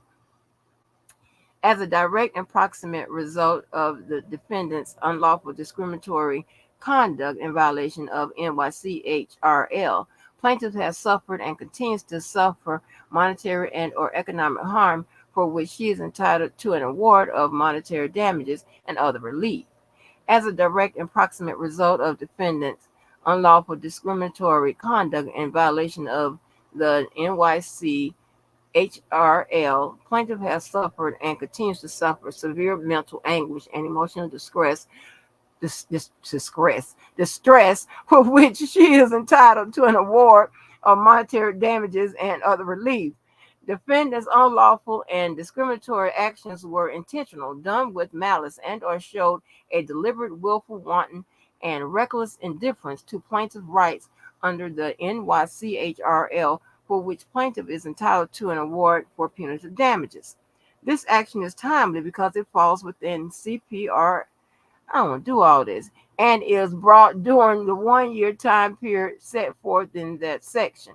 The claims brought herein allege intentional and negligent acts and or admission for physical, psychological, and or injury suffered as a result of conduct that would constitute sexual offenses as defined in Article 130 of the New York Penal Law. And such acts as omission were committed against Miss Ventura when she was over 18 years of age. Prayer for relief. Mm. Wherefore plaintiff prays judgment be entered in her favor against defendant, and each of them as follows. 1. For money judgment representing compensatory damages, including consequential damages, lost wages, earning, and all other sums of money together with interest on those amounts according to proof. For a for a money judgment for mental pain and anguish and severe emotional distress according to proof. For punitive and exemplary damages, which is the same thing, according to proof. For attorney's fees and costs. For prejudgment and prejudgment interest, and for such other and further relief as the court may deem just and proper. Let me come around there with y'all motherfucking ass. Mm, mm, mm, mm. So what y'all think? What y'all think?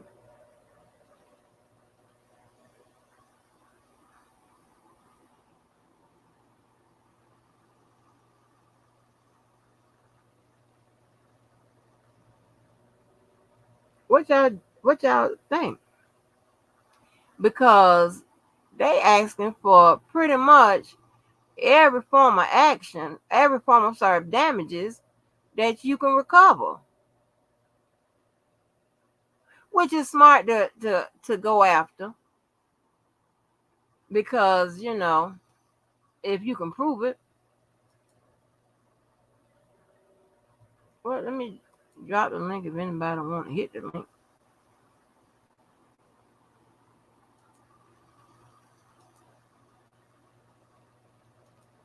This is crazy. Let me pin it. Hold on.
Yeah, I pinned the link.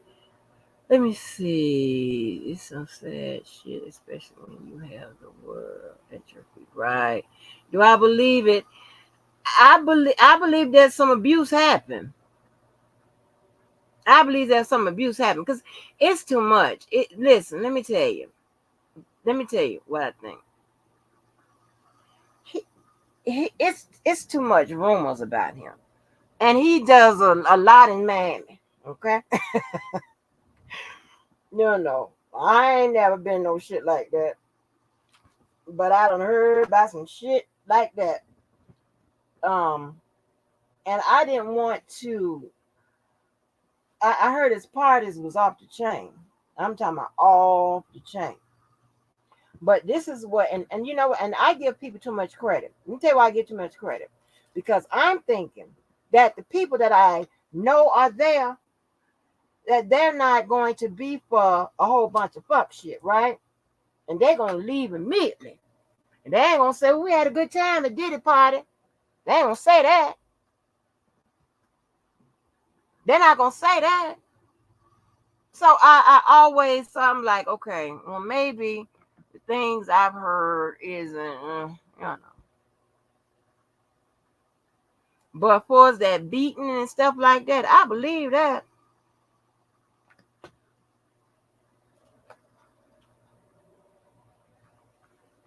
And she's asking for like every form of goddamn damages. Shit, you could possibly get pretty much. I'm just so happy I got my phone back, y'all. I I shitted that little kid, baby. That little kid was not keeping my goddamn number. I got around his ass. I got around the system and every goddamn thing. Yes, baby. That brain power is don't motherfucking goddamn sleep on it. I got around that kid. Wait a minute. Where's my child? Hold on.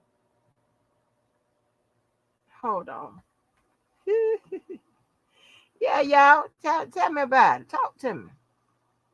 This some weird shit, right?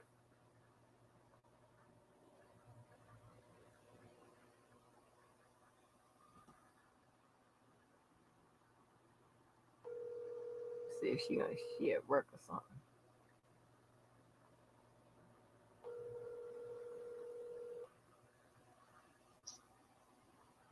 Hello? Hey, you sleep? Yes. Girl, I got it back. Got what? My phone number back. Oh, yeah, that's all right. You saw it. I got that little kid motherfucking ass. Get my goddamn phone number back. Girl, happy as hell. Girl, you was more mad than me though. Girl, you was like, what the fuck? You had that number for a long time. Yes. You like, what the fuck? Yes, baby. I got their ass. Yes, honey. Girl, I went through the chain, baby. I had to pull them goddamn you know. I'm like, look, I'm such and such. I rather do work for y'all, blah, blah, blah, blah. Come on, come on. God damn. But yeah, all right, then that's why I called to tell you. Yes. All right, love you. Bye. I got that ass. That little kid ain't got shit on me. Hey, I went up the chain on his little ass. I don't know who that was got my damn number. Motherfucker. I just playing. I ain't call a kid no motherfucker, but it sounded like a little kid. It really do. When I called the answering service and try to offer the kids some money. Look, kid, give me the code, give me all the information I need so I can get my number back. And I hit your cash app, your mama cash app or something. Where your mama at? I left that kid a whole bunch of messages. Never called me back. Y'all didn't even know. See, y'all know the stress I be under. For 2 months, I was under that stress. Yes. So if I cussed anybody out unprovoked during that time, I apologize. That wasn't my intention. But I got my number back. Yes, I went up the chain, baby. I said, well, let me try this. Well, let me try that. And baby, them techniques, I said, listen here, come on now. I don't have the pen, the transfer, none of that stuff. I don't have none of that. I need my number back. Okay? Please. I beat the little kid. Yes. I feel like getting on the game and going in under my daughter, and I always surprise everybody. I said, what's y'all's play name on the machines and stuff, and they give me their play names on the machines, they log whatever the names are, their handles on the games and stuff. And then when I come in up under my daughter, if she can play better than me, of course, so I can get in there talking just a little shit, right? Yeah, they be surprised. They say, Miss Angie, that's you. Yep. Mm-hmm.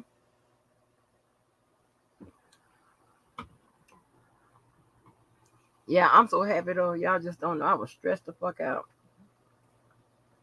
My daughter was mad. What? Yeah, I lost the number. Got it bad. Got it bad. You can't fuck with me. I'm untouchable. I'm invincible. I'm Tesla. But yeah. So for real, open. I'm telling you, I was sitting here looking crazy. You know how long I had that number? Everybody's connected to that number, and all my shit. Them what?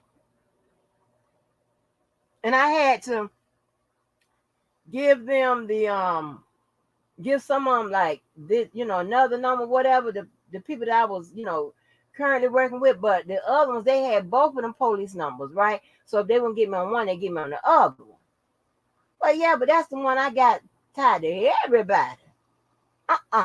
And all my social what? I got my number back. A little kid is out of luck. Uh. But yeah, y'all. So listen, this is weird. I mean, I can't believe that I believe that abuse went down now since I'm reading it, because she's giving too many detailed accounts. Too many detailed accounts. Too many. Too many. Mm-hmm.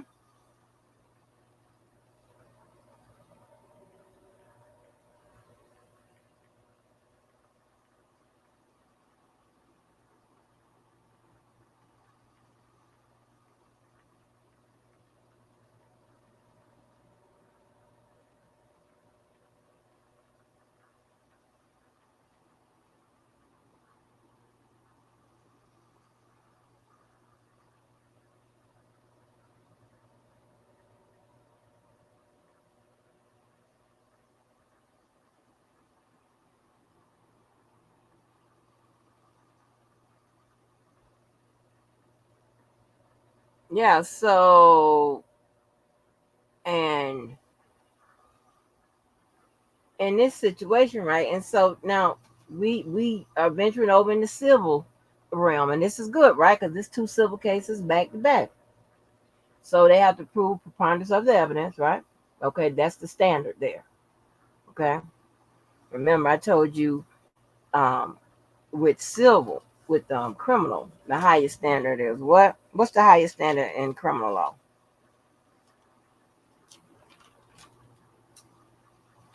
What's the highest standard in criminal law?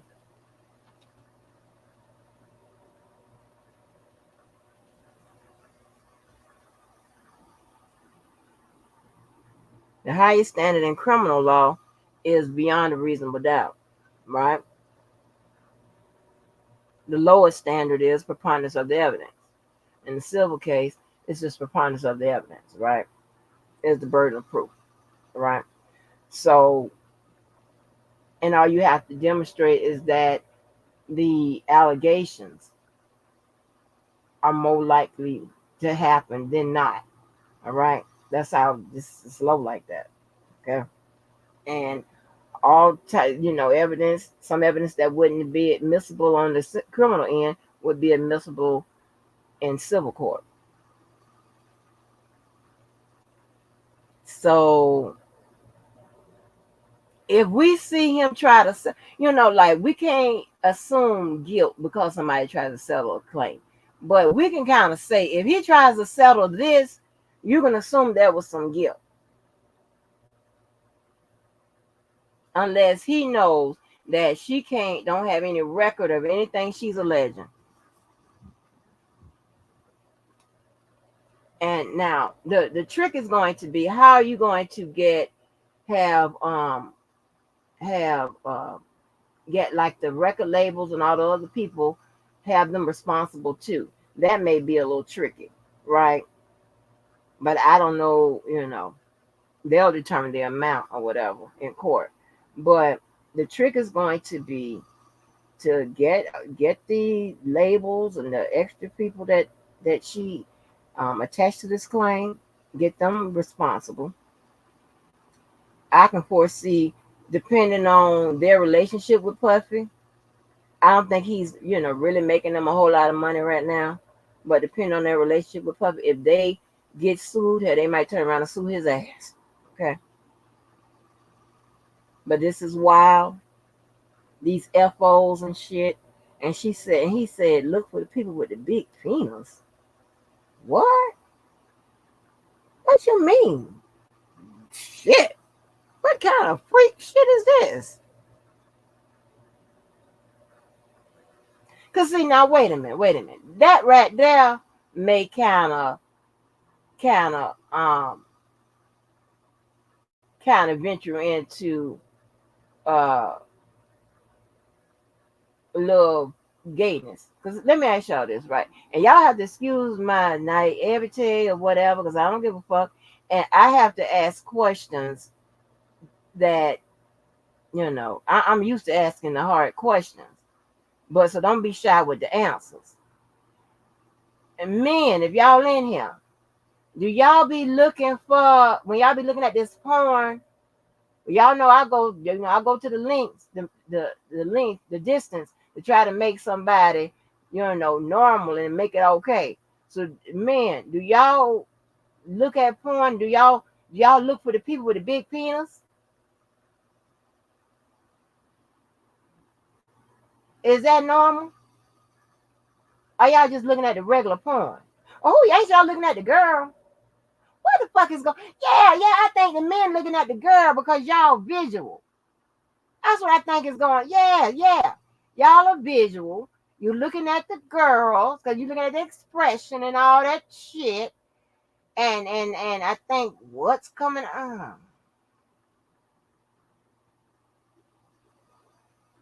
Mm-hmm. I don't think y'all looking at the pornos and specifically looking for people, men with big penis. I don't know. Hey girl, Pauline, child, this is a weird one. This Angel where it says proof. Let me scan. Let me scan where it says proof. Doesn't mean proof. Or do they have to provide proof? Let me do, so I can look and see what you're talking about. Control F. Proof. Okay, by virtue of foregoing, plaintiff entitled to recover punitive and exemplary damages from Mr. Combs according to proof at trial. Ooh, wait a minute. Okay, together with these amounts according to proof. Okay. Yeah, that means they have proof. That means they have proof. And they're saying, oh shit, go ahead on Atmos, go stop for Atmos. Because somebody just read the shit, not even thinking. Go stop for Atmos, yes. When it says proof in that manner, that means that they have proof. That they can show, she could show the records of her damages. Okay. And she could, she has proof of whatever she's saying. Shit. Yeah, you are absolutely right, Atmos. Yes, gold star for Atmos. Yeah, that's what she said.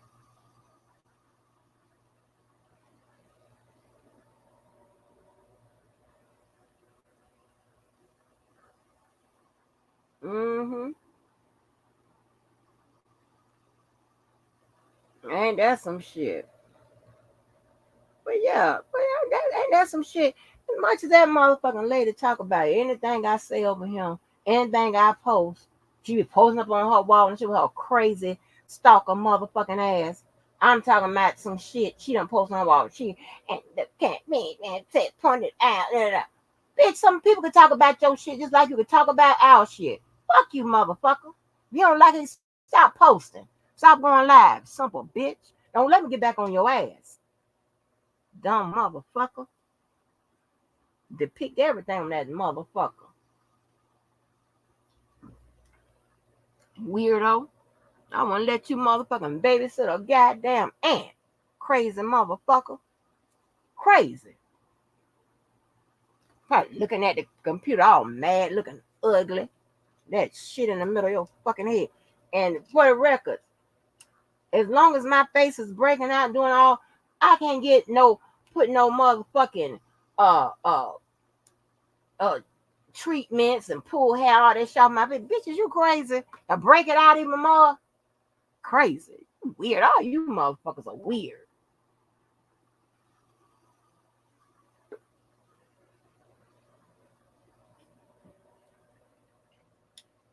Mm-hmm. Listen, you got to know. I don't give a shit about how some of you motherfuckers flow. You got to understand that. You understand that about me. Just because you want me to care about whatever you got going on in your life, whatever, that don't mean I care. And you can't make me.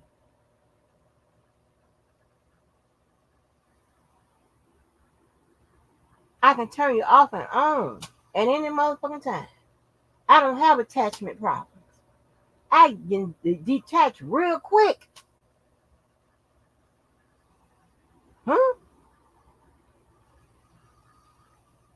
I'm the only fool that thought as popular as I am that I can motherfucking wait till the man go to work, pack all us up with the moving company sitting on the corner waiting for the call.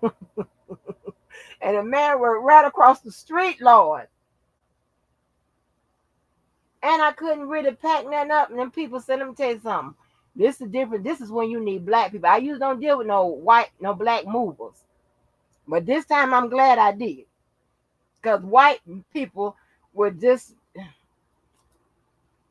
Lord have mercy. You know how they do.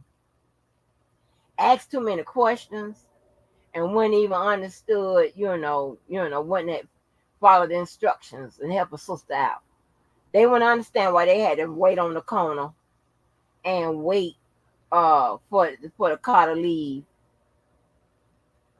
and then, come on. Them black people told me, you know how they said, you know how you take the stuff out your drawers and stuff like that. Because that's how I pack. Take the stuff out the drawers. He said, don't worry about taking the stuff out the drawers. They can wrap the saran wrap around the drawers and load it up. Because, see, I couldn't pack nothing, because that would have been suspicious, right? We're moving, when he come put that key in that motherfucking door, listen, we are gone. I am the escape queen. I don't like problematic people. Uh-uh. Uh-uh. And I was sitting here wondering. I was like, I wonder why they come and tell me. That boy told me about the blow jobs. That was the one I put on the screen. That was the cousin that got the husband, the blow jobs and stuff. And the people at the bachelor party, the blow jobs. That was supposed to go down. But he told me about the blowjobs. He told me about the cocaine. He told me about the uh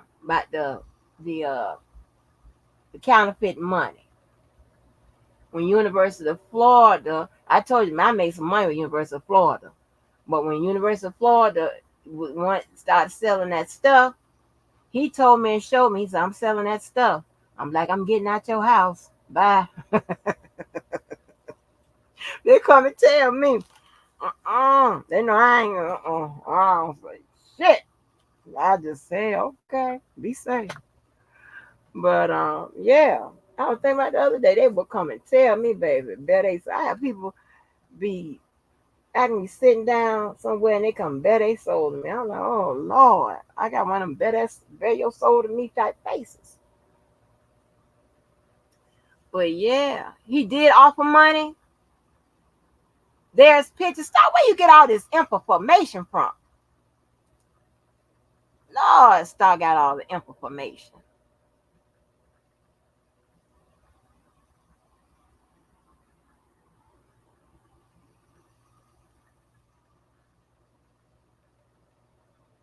Mm-hmm. They going after Diddy. Y'all men better straighten up. They are not playing. They coming for your motherfucking abusive asses. Abusive motherfuckers. Shit. Why shit got to turn like that? Why you shit can't be amicable? Like, okay, this ain't working out. Bye. It's always got to be somebody going off on your ass. Like, what? What is this about? I just want to go. I want, I want your life to be peaceful, and more I want mine to be peaceful. What the fuck? Why is you tripping? Child, I have had to throw some hands. You hear me? Throw some fucking hands. Fuck handguns. I had to throw some motherfucking hands, baby. These motherfuckers crazy. I listen. I escaped that other husband.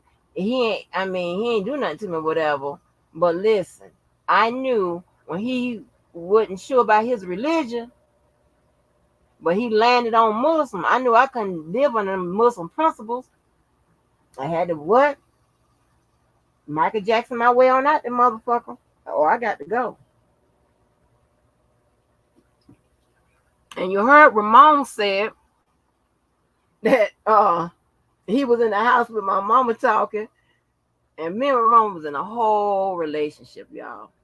And in a split second, that motherfucking William said, "You can either get in this car now or go back in there. You either get, I mean, out of nowhere. Dude, you ain't even ever tell me you like me like that. Yeah, you left me your car and all that type of stuff, whatever. When you used to come up and just sit and look in my face, I just, okay, but you ain't say nothing. What you want me to do? I ain't know." And he, baby, I don't know if he wasn't no drinker like that. He, for some reason, baby, I looked at the door. I looked, he said, "Come on." I looked at the door and I jumped in that car with him. And you know we went to Yvette house. You know what happened? My mama called over Yvette house and cussed us out. Impulsive, yeah, and I left that boy in the house. What Mr. James at? Mr. James, let's listen to Ramon. He sound heartbroken. Yeah, I left him in. I wish I would never do it that.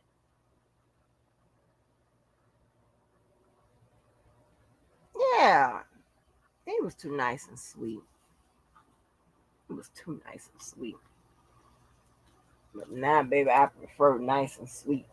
Shit, I'm traumatized. Run, Pauline, what you say? Run. Oh, Choke's channel. Oh, okay. So they said they had some pictures and stuff. But yeah, so, but I don't want to hold y'all no more. But, woo, so we got something else. So we got 2 civil litigations to follow. So we'll be learning some new shit. Yeah. Mm-hmm. Anybody, mm-hmm.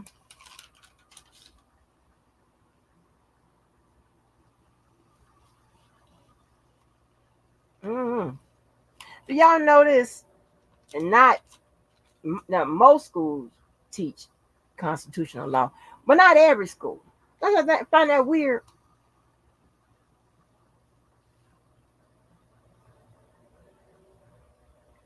Several divisions of laws constitute what they call public law, right? But every school don't teach constitutional law.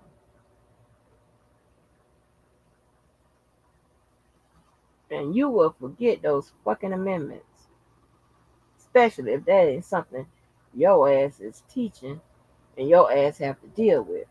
You don't have to, you know what I'm saying? And when it comes to crimes over the internet, especially when the area I was in had nothing to do with no constitutional law. As far as the amendments portion of it, let me say that. Uh-uh. Of course, you have your rights. That's just a blanket. You have your rights, right? That's pretty much what the Constitution lays out, right? The rights. But um, you're dealing with all those goddamn penal codes that infractions over the fucking internet. So yeah, I got my phone back. Hallelujah. Little goddamn kid took my damn number.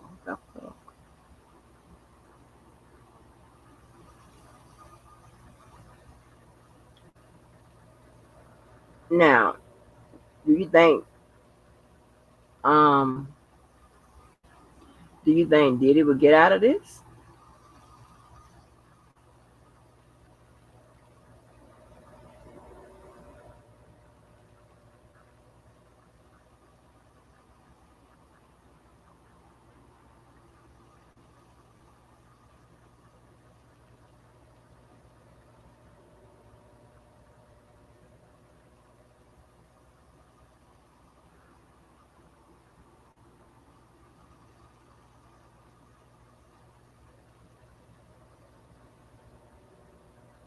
Hmm. Do you think that he'll get out of this?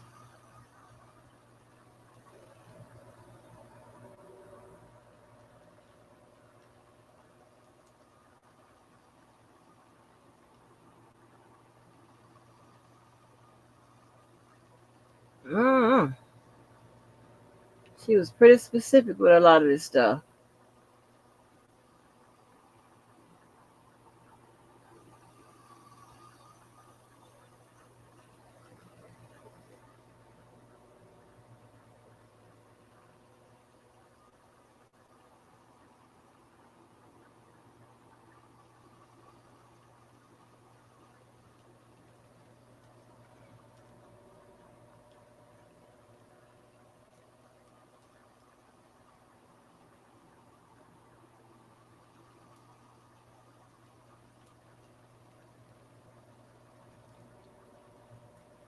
Well, I ain't never seen nobody, no crybaby motherfuckers. They can talk about your life, what you post your shit up, whatever. You talk about some shit, but they about to have a fucking goddamn connection. Bitch, fuck you. I mean that. Fuck you for life. Bitch, get your dumb ass somewhere and sit it down. Why don't you go big eyed? How the fuck your ass wouldn't be considered a hoe that's pregnant at 14? What the fuck? You're the definition of a goddamn hoe. Toe up asshole too. Hand me down asshole. Bald head asshole. Grenade mouth asshole. Dumb asshole. Just a hoe. Shit.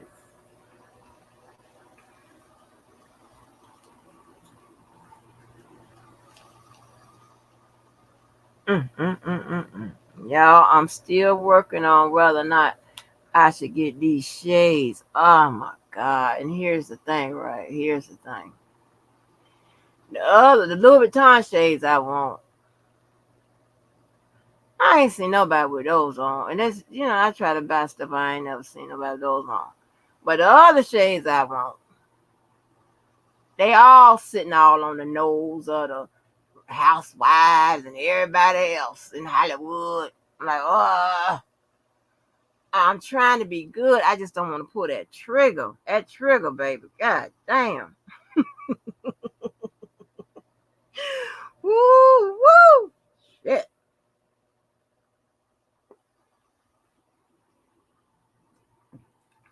I got to get together and get better on my damn pimp game.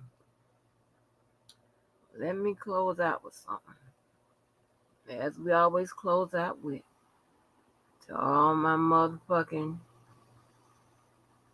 whatever. So I don't know what to call y'all no more.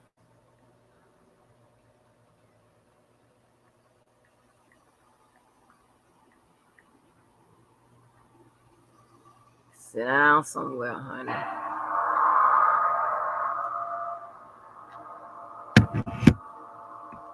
Sit down somewhere. Right. Hey, Shorty. Wait a minute. Let me stop this real quick. Cause I don't plan to keep going back and forth with these motherfuckers. But I'm glad you said that. Yeah. You have people, these people act like they ain't never done shit. All they did shit is out of character. Oh, ooh, huh? Then you do it more than 3 times. That ain't out of character. That's your motherfucking ass. Now it's some bipolar ass shit going on. I don't subscribe to all of that. I don't give a fuck or a damn about none of this bullshit. None of these motherfuckers that come after me. None of these people that come for me. None of these people trying to get my attention. None of these people trying to irritate me. None of these people trying to challenge me or whatever. Notice, it's them motherfuckers coming this way. Not me going that way. Because I don't give a fuck about you. I wasn't raised with that type of kind of bullshit. Jealousy and try to be a pest on motherfuckers and keep speaking on them, try to throw shade and try to get up on their skin. I don't know. I give less than a damn. Understand that. I don't give a fuck. What? Huh? What?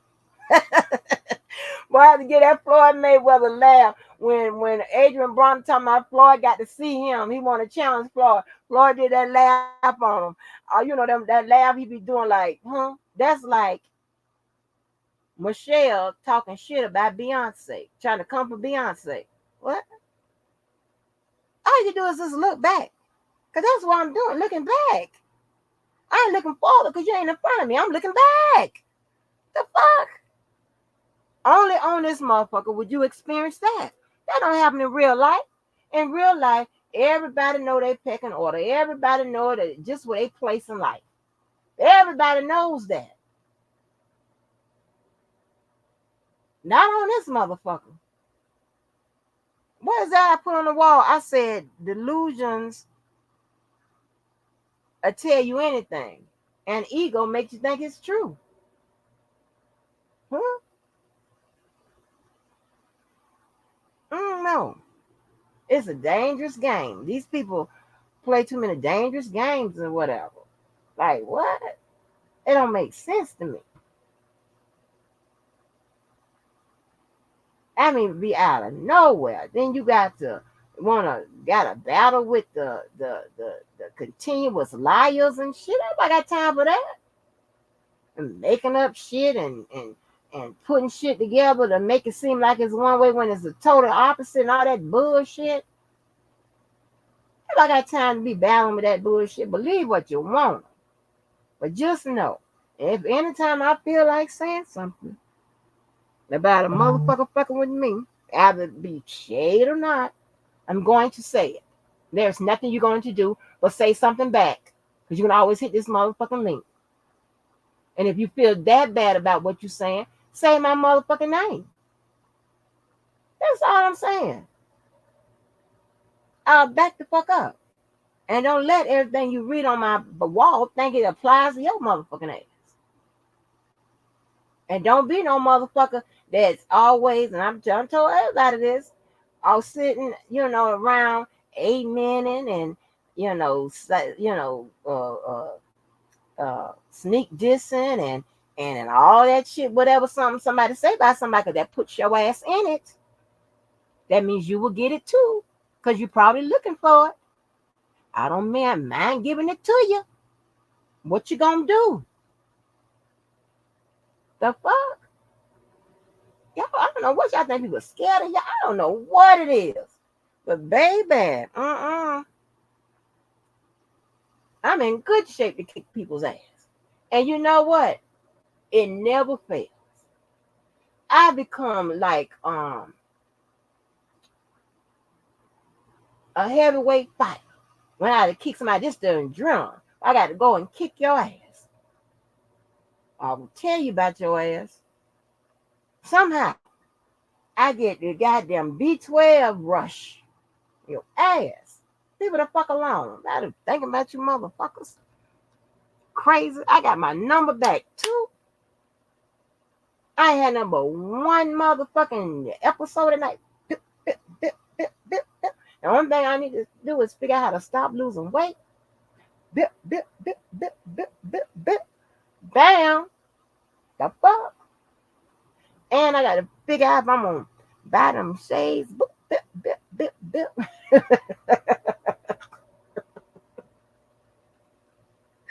Oh, yes, honey. But yeah, honey, I don't pretend not like I'm some kind of angel. No. I'm who I am. And nobody can take that from me. Nobody can alter it. Nobody can shit on it. Nobody can do none of that.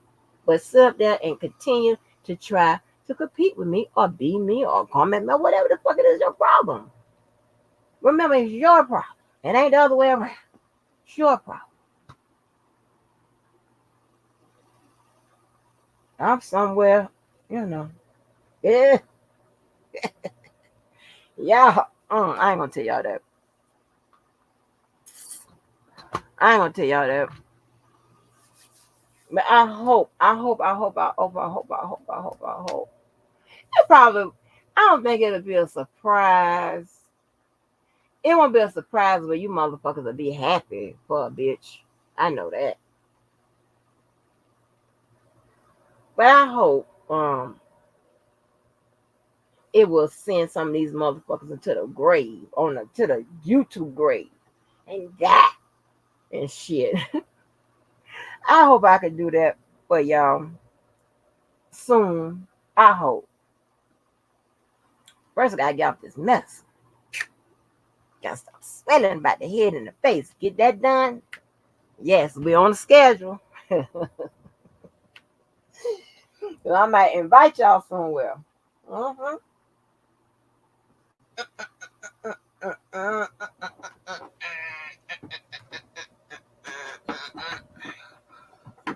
Yes, I might invite y'all somewhere too. Woo. Woo, you just don't know. And you know, I plays no games. I don't bluff. Yes. Hopefully. We'll see. But anyway, let me get out of here before I've been on told you what the fuck I'm talking about. You know, I can't keep no secrets from y'all. Here you go.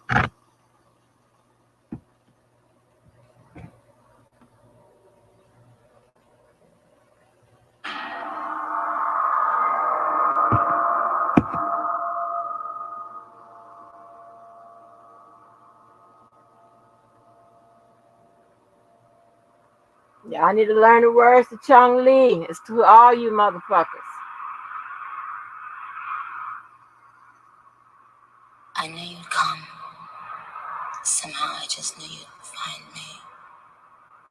Not knowing where I was or when I was coming back sent you crazy. I kept my spies on you, though. I didn't like what they reported back. Well, I sure is Thought you love. were smarter than that. I need a biscuit or something. You had to have known this was strategically designed architecture. Architecture that only I have the pink print for. Nevertheless, I mean, you can see my kneecap.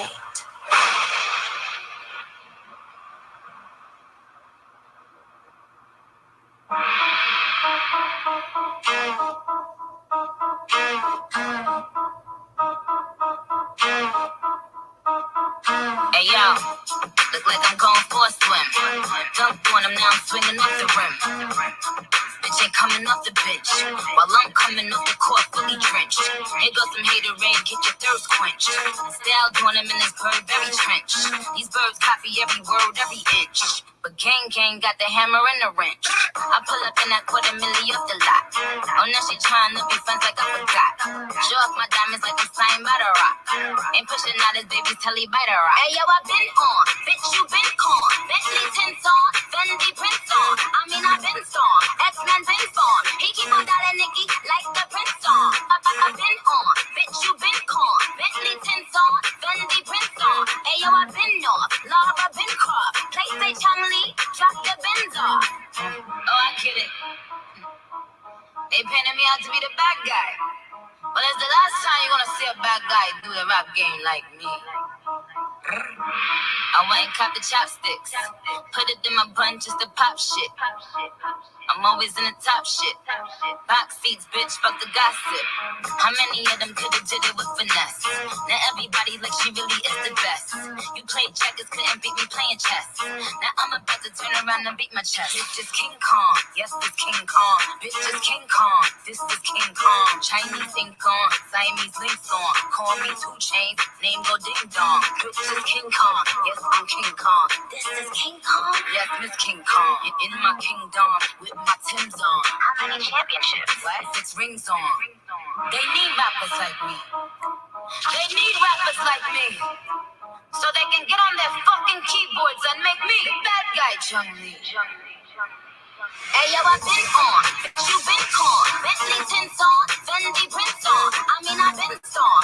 X-Men been storm. He keep on dialing Nicky like the Prince song. I been on. Bitch, you been con. Bentley tints on. Fendi prints on. Hey, yo, I been off. Laura been crop. Play say Chumley. Drop the Benz off.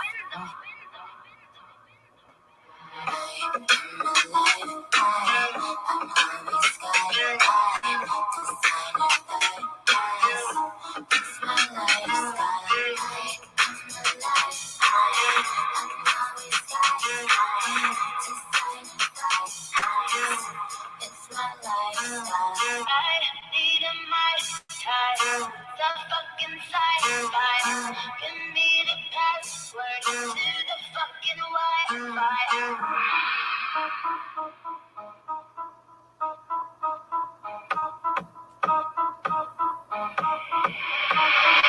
Hey, yo, I been on. Bitch, you been con. Bentley tints on. Fendi prints on. I mean, I been storm. X-Men been storm. He keep on dialing Nicky like the Prince song. I been on. Bitch, you been con. Bentley tints on. Fendi prints on. Hey, yo, I been off. Laura been crop. Play say Chumley. Drop the Benz.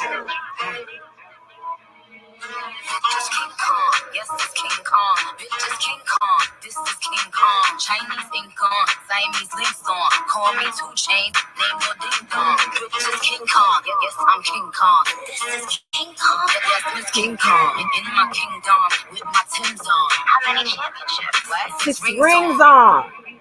How many champions? This is women's empowerment over here, baby. Yeah, we don't take that bullshit. Won't take that bullshit.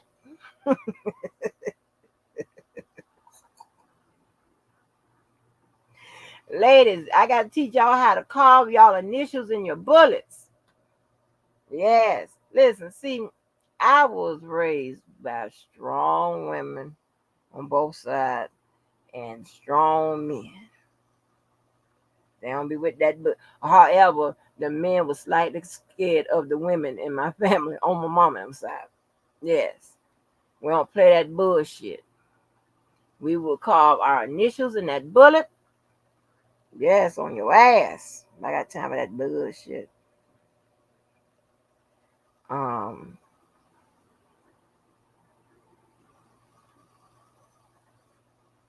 yeah, I mean, I'm getting so tired of Krishan. I don't know what to say. Oh, Lord have mercy. Somebody need to help that poor little girl. Because if she did that much damage to poor James, that's crazy. James don't bother nobody. Y'all remember James with the Patty LaBelle pies? Girl, you just can't go and click and show your ignorant ass and whatever. What's wrong with her?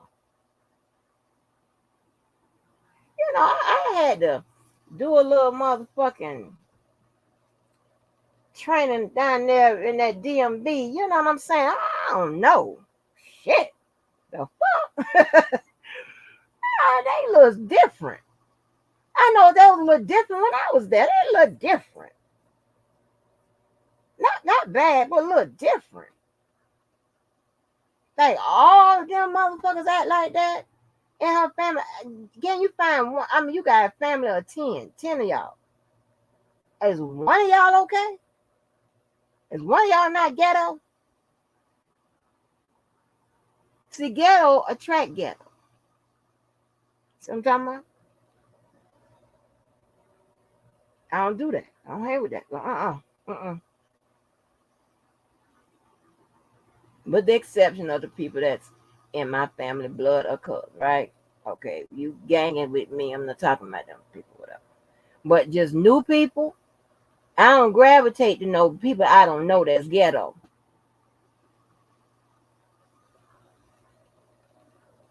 Just crazy.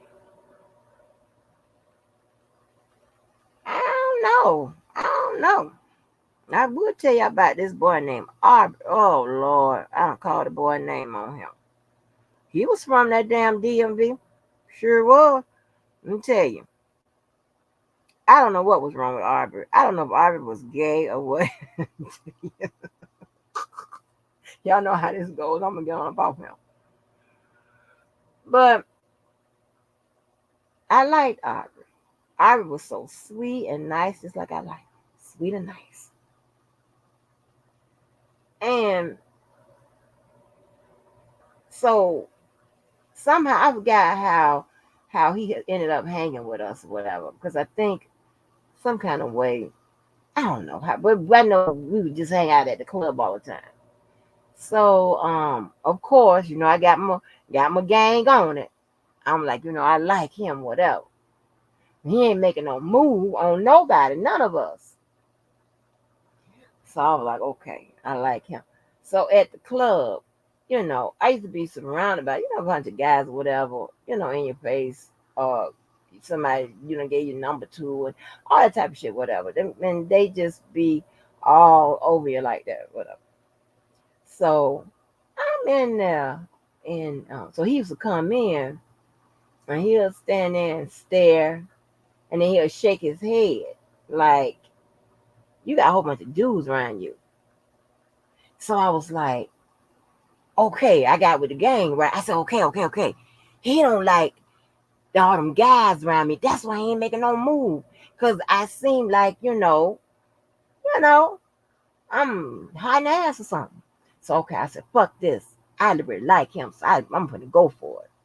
So, but my goal for it again, I told you my strategies are some kind of way I gotta make you interested in me, but without me letting you know I'm interested in you. I gotta make you hit on me and ask me for my phone number, whatever, all without even letting you know that I even thinking about you like that, right? My shit be hard, baby. I make it hard for myself.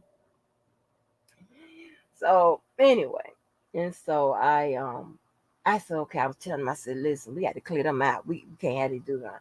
So the next time I saw him, whatever, I made sure no guys was around me and stuff like that, whatever.